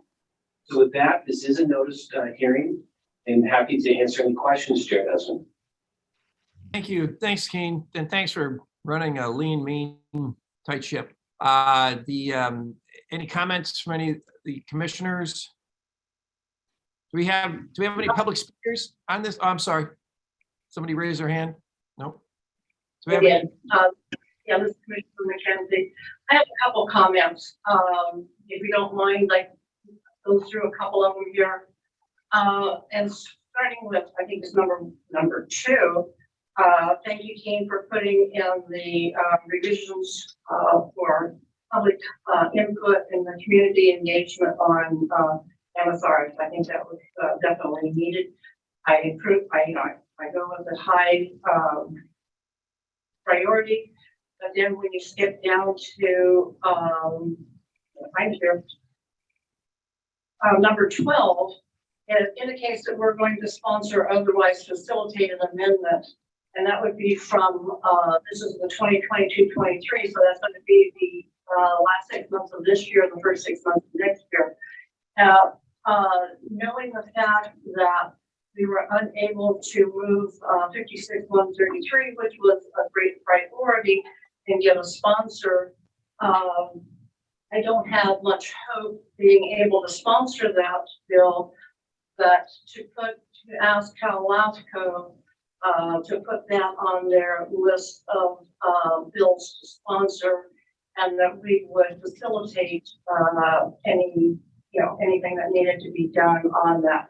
So I would like to take that from high to moderate and put it down to moderate low and delete the sponsorship, because I don't believe we have the bandwidth in order to do it, and to have staff trying to pull on maybe another consultant or a lobbyist in order to sponsor this bill. And I think it'd be best that we look at our own policy and work with that policy to see what changes are necessary, so that when we do make a proposal to LAFCO, that they sponsor this bill, we have a clearer and concise information as to what we're asking for. I think it'll go through much quicker. The other thing is, can you tell me what Rule 4 is? I would love to. So, thank you. Commissioner McKenzie's question is, what exactly is Commission Rule 4, which for those viewing at home, if you look at your packet on page 315, which is our Exhibit A to our draft resolution, Commissioner McKenzie is making reference to our sequential full work plan. And under item number 9, we've identified a policy Commission Rule 4. So LAFCOs are in charge of regulating all special districts, functions, and classes. We have a policy that helps guide us on this process, but the policy was written back in 1975 for the most part. And as you may have recalled through some of my briefings, this became an issue in trying to make sense of a dispute between Carlsbad and Acadia. And so one of the recommendations has been from your Special District Advisory Committee for LAFCO to update Rule number 4, and specifically to modernize its language to reflect what the world is like today for special districts, again, with respect to what functions and classes of services they provide. And the best example being back in 1975, when your predecessors were here, I believe in room 302, coming up with this policy, the concept of recycled water as a commodity just was not on their mind. Well, today it very much is on the mind of special districts. So that is an example of the need to update rule number 4 and the merits therein, why staff placed it as a high priority project. And I would just have one other comment. On item number 11, the proposal for 56-133, I believe that LAFCO is taking that on as the sponsor. So we may want to just change the terminology to co-sponsor. Chair Desmond, if I could respond to that latter comment again. So Commissioner McKenzie is making reference to what we identify in our work plan number 11 of 30, which is a legislative proposal to sponsor or otherwise facilitate this change in government code that I earlier referenced that deals with whether or not cities or districts are exempt from having to come before you and your brethren throughout the state to provide contract services outside their boundary. I hear Commissioner McKenzie on this. I understand that the likelihood of LAFCO, San Diego LAFCO alone sponsoring this may not be as high as it once was in our minds maybe a year ago. However, I would respectfully request that we keep the language there. You may want to drop down it as a priority, but keep the language in sponsoring and or otherwise facilitating, because even though it may seem that our bandwidth is challenged in San Diego, I would say our bandwidth is probably a little bit better than LAFCO for a variety of reasons. And so having the placement of this language in our work plan that I can have the commission's blessing if there is a window in the offensive line for us to run with a proposal ourselves, that I'd like to be able to do that. So that's my ask of why I'd like to keep the option to sponsor and or facilitate this amendment going. Yeah, if we drop it down. A little, but I think I can manage it certainly. Because 56-133 is going to be a very contentious legislation, and there's already letters circulating in opposition to it, and it doesn't even have a bill number, it doesn't have a sponsor, it's just an idea floating out there that has created a lot of angst among special districts statewide. Chair Desmond, I do have a suggestion that would be in keeping with Chair McKenzie's request to perhaps lower the priority of this item, this legislative proposal for 56133, to essentially swap it out and move it from number 11, number 17. Number 17 is our existing SALT grant with the state of California. Given the discussion we just had as part of 6A, it is clear that there is a lot of interest for our own benefit in understanding agricultural trends and the causes therein, or why trends are going a certain way. In North County, it would be, the fate of the avocado tree. So I think it would be timely and appropriate to move that project up as a priority. And again, this is an existing grant we have with the state to explore agricultural trends, but to move it up from moderate to a high moderate priority. And I think that would address Commissioner McKenzie's thoughts about better managing our expectations to the public about what is doable versus what is a goal. Okay, so what were the other items that you wanted moved, Joe, or was there? Is it just this one that from item 11 to item 17 and then move 17 up to high moderate? Is that I'm trying to draw out a motion here. Is that what you're looking for? Although 12, I was having heartburn with being a high moderate. I think that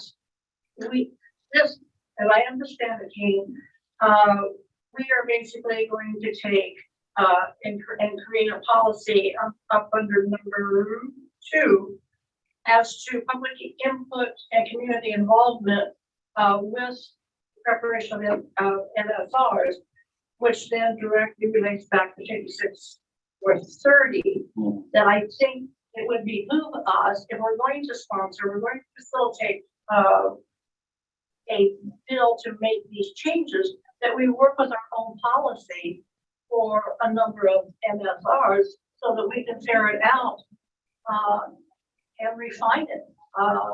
You know, as much as I know how great staff's thought processes are, I have found that over using a policy, you find out what does work, doesn't work, and what needs to be added and subtracted.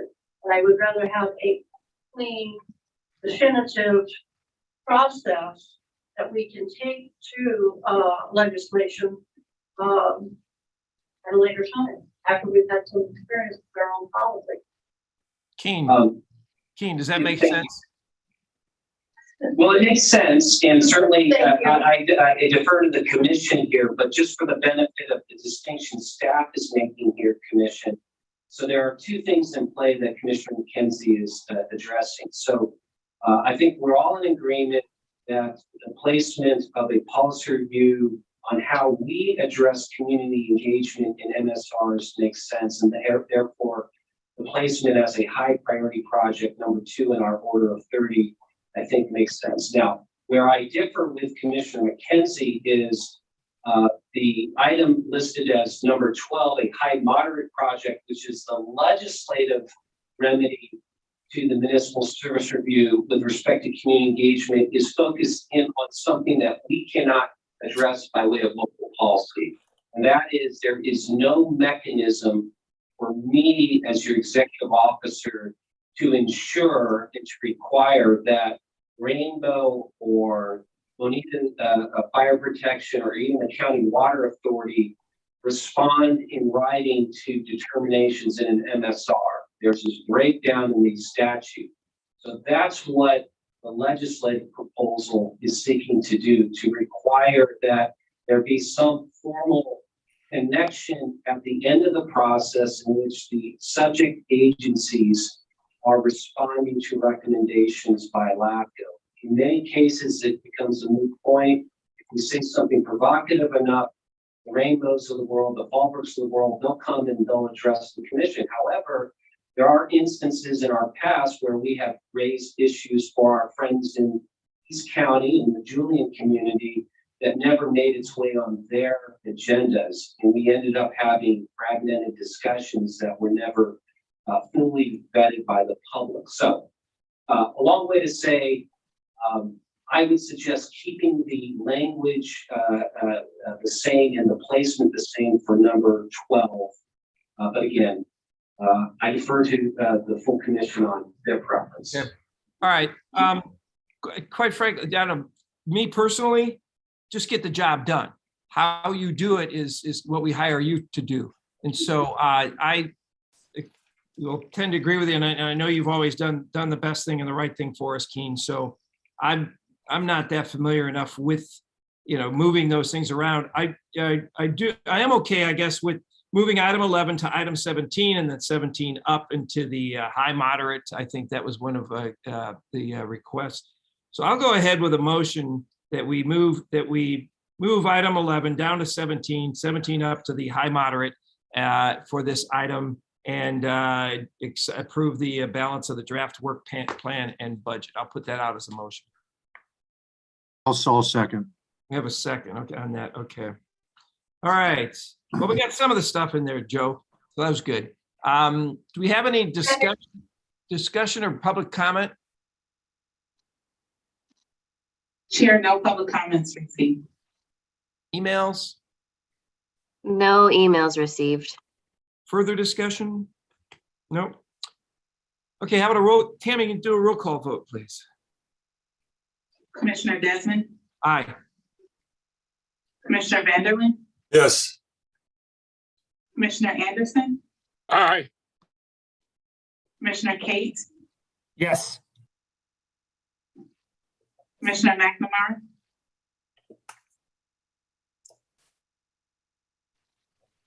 McNamara said he had to leave, but he was going to try to participate on the phone. So I don't know if he's. McNamara, yes.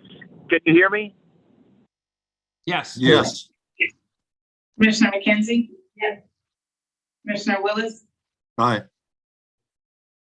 Commissioner Salas? Yes. We have 8 in favor, 0 opposed, 0 absent. The motion passes. All right, thank you. Hey, I have a quick little. Chair Desmond, Chair Desmond, this is Paul. Did you guys hear me? Because I was a little bit broken. Yes, we did. Yeah, Paul. Okay, thank you. Yeah, we got your vote. Yes, thanks. Hey, on item 6B, I forgot to ask if there was any public speakers or any emails on item 6B. Hate to do that to you, but we went ahead and voted on it. This is the sphere of influence item. Was there any public comment or inputs? No, Chair, no public comment. Okay, good. Thank you. Phew, I missed that one. 6D, this is a Sunray change of organization, the annexation of Otay Water District and conforming sphere action. 6D, we have Keen.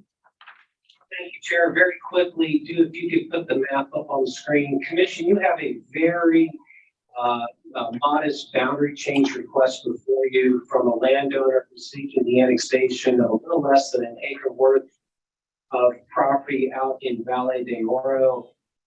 It's developed right now with a single family residence, about 2,500 square feet.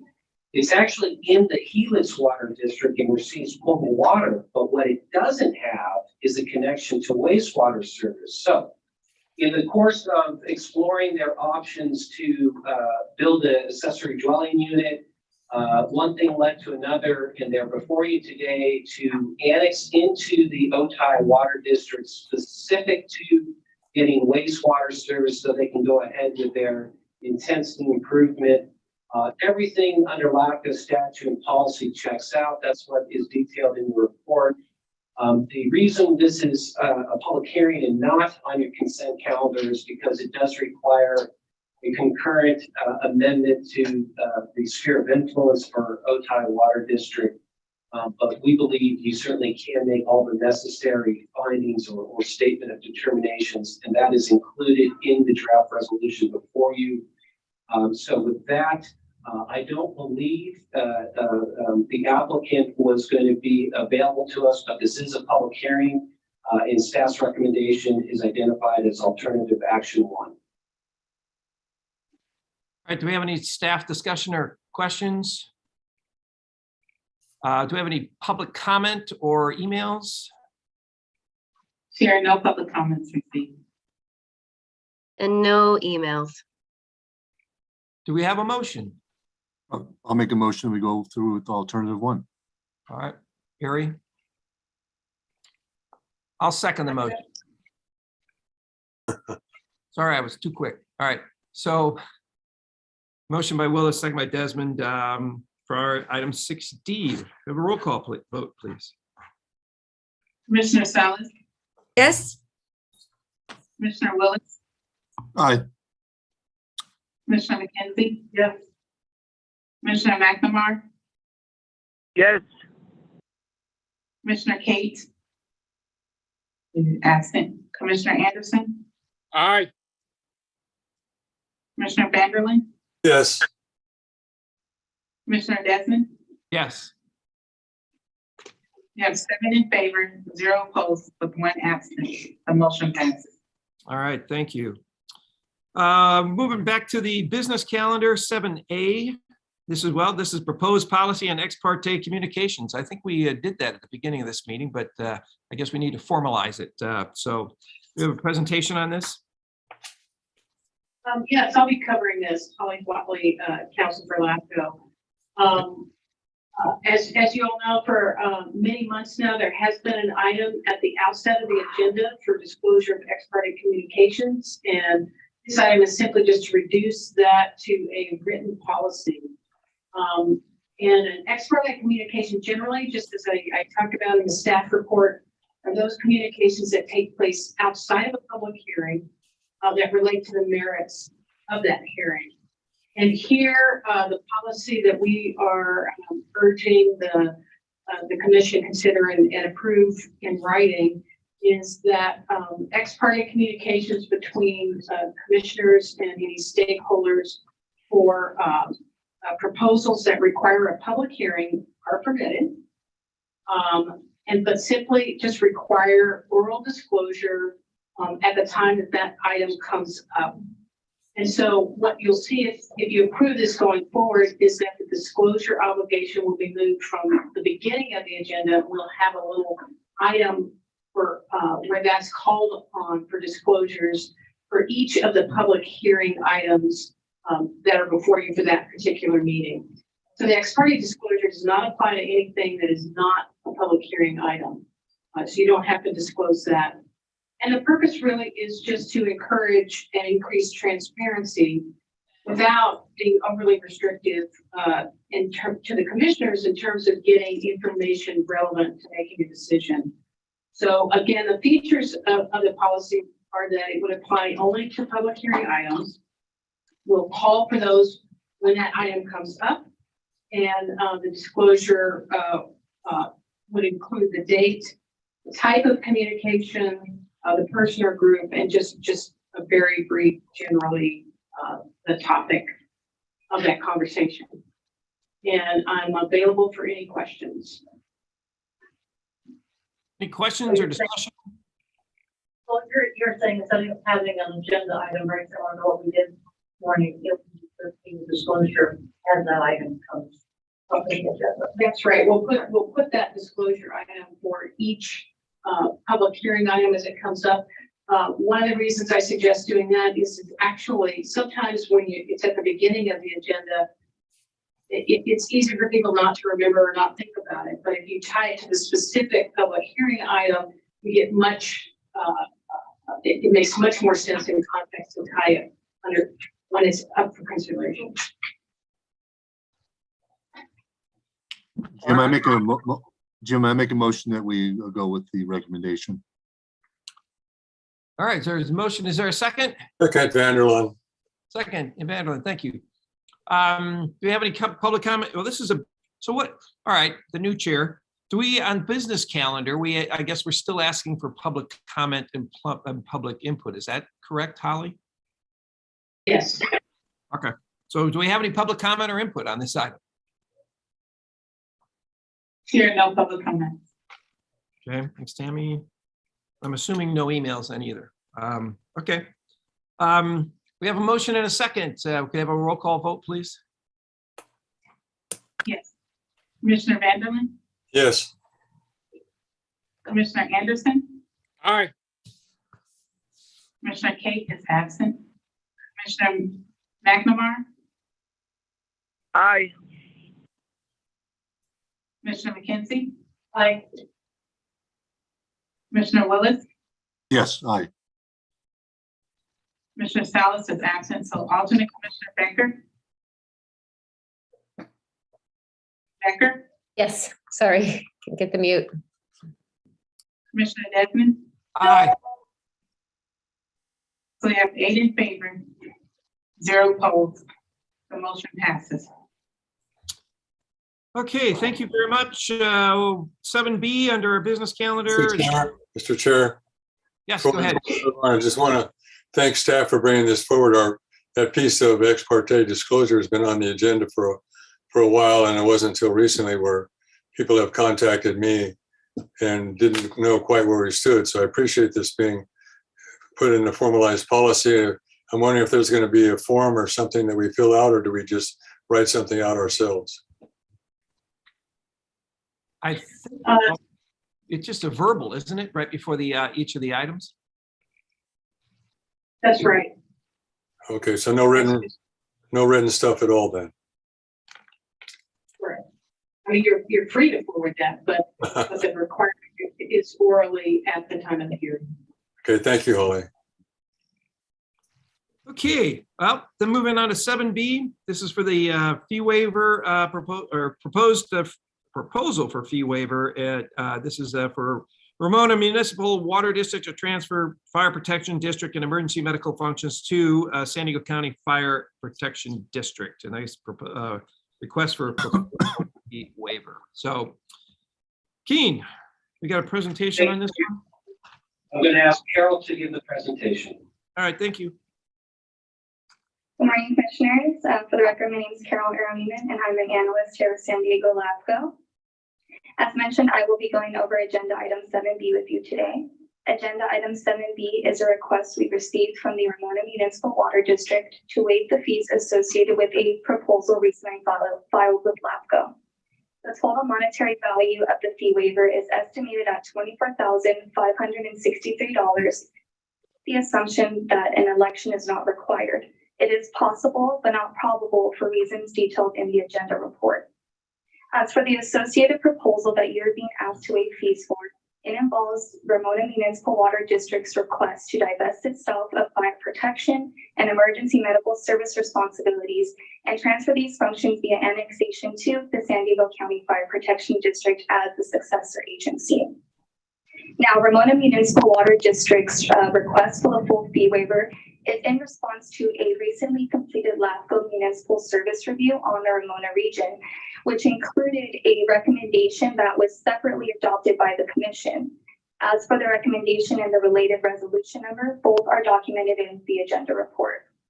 Now, to conclude, I'd like to highlight that it is staff's recommendation to approve the full fee waiver, along with authorizing a corresponding transfer of assigned monies held in the fund balance that are set aside for, and among other items, filing fee waivers. Now, I'd like to thank you for your time and allowing me to speak today. And should you have any questions or comments, I am available. Thank you. I just have one question. Why is that fee so high? Did you say $25,000? Estimated it's $24,563, and that's because it involves 4 related actions, which include the divestiture of fire protection and emergency medical services, along with an annexation and a sphere of influence amendment. Wow. Okay. We have any other questions? I see Craig, we have somebody's hand up here, Craig.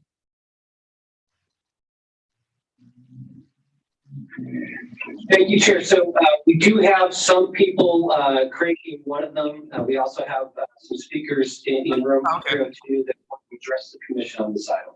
Okay. Well, before we get to that, do we have any other commissioners have any specific questions on this item? No. Hearing none. Okay, Tammy, if you have the public speakers, please. Yes, you have Craig Schumalinger. Yes, good morning. For the record, Craig Schumalinger. I'm the interim general manager and CFO for the Ramona Municipal Water District.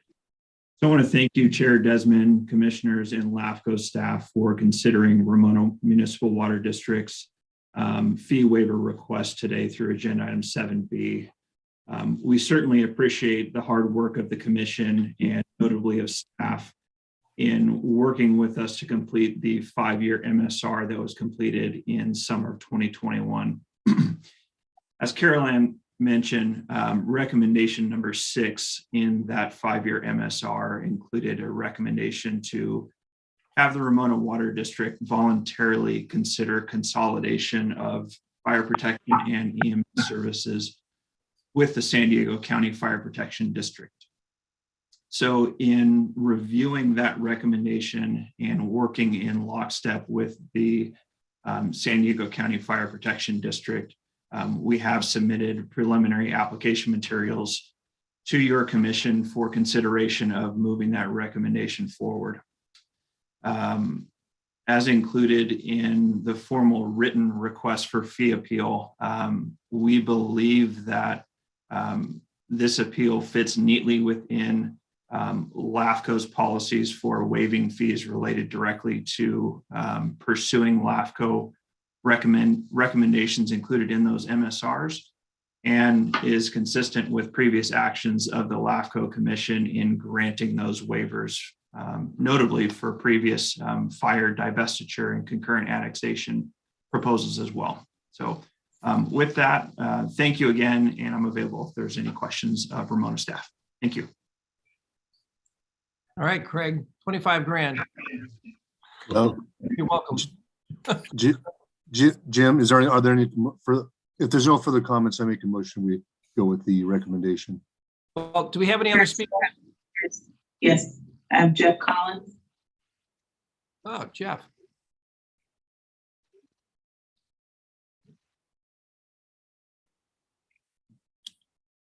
So good morning, Chair and members of the Commission. Jeff Collins, Director of County Fire. Appreciate the staff report and the comments from Craig as well. Covered a lot of ground on this.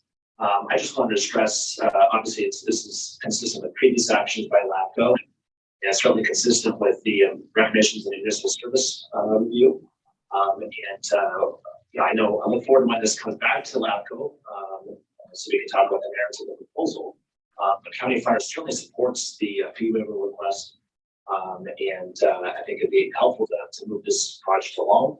The one thing I did want to share is an outstanding cooperation between County Fire and the Ramona Municipal Water District through this process, and that's certainly going to continue. And look forward when this comes back to the Next, I have Jason Mallon Rich. Sorry, I know that's not an easy one. Good morning, Chair. Good morning, Commissioners. My name is Jason Mallon, Chief Cal Fire, San Diego County Fire. On behalf of Tony Beach and San Diego County Fire Chief, Cal Fire San Diego Unit Chief, and the Ramona Fire Chief, we would like to offer our support for the proposed fee waiver request and the recommendation of consolidation found in MSR and the adoption of the resolution number 2021-025. We believe this request is in alignment with previous fee waivers. We appreciate your time and consideration. All right, thank you. So, the comments and the room able to. So no further comments, no emails. I'm assuming we you know this has been a long process here, and we had many hurdles and for the transfer to Cal Fire and Ramona and making sure that people are protected and have the resources they need. So I'm happy to vote in favor of the proposal as well. So I'll second the motion made by Mr. Willis. We have no other comments. I don't see any hands. We go ahead with a roll call vote. Commissioner Vanderland, Yes. Commissioner Desmond, Yes. Commissioner Anderson, Aye. Commissioner Kate is absent. Commissioner McNamara, Aye. Commissioner McKenzie, Aye. Commissioner Willis, Aye. Commissioner Salas is absent. Alternate Commissioner Becker. Yes. So you have 7 in favor, 0 opposed with 1 absent. The motion passes. All right, thank you, everyone. Well, that takes us to our executive officer report. So, Keen, you've been doing a lot of reporting today. Well, you got some more? No, I'm done. Thank you, Chair. Really? All right. So we have no executive officer report. Thank you. Any commissioner announcements or requests for future items on the agenda? I think we got a pretty full agendas coming forward here, so thank you very much. We have no closed session. There's no other comments or any concerns. I'm going to adjourn this meeting, and our next meeting is going to be on April 4th. So thank you very much, everybody, and see you in a month. Take care. Bye-bye.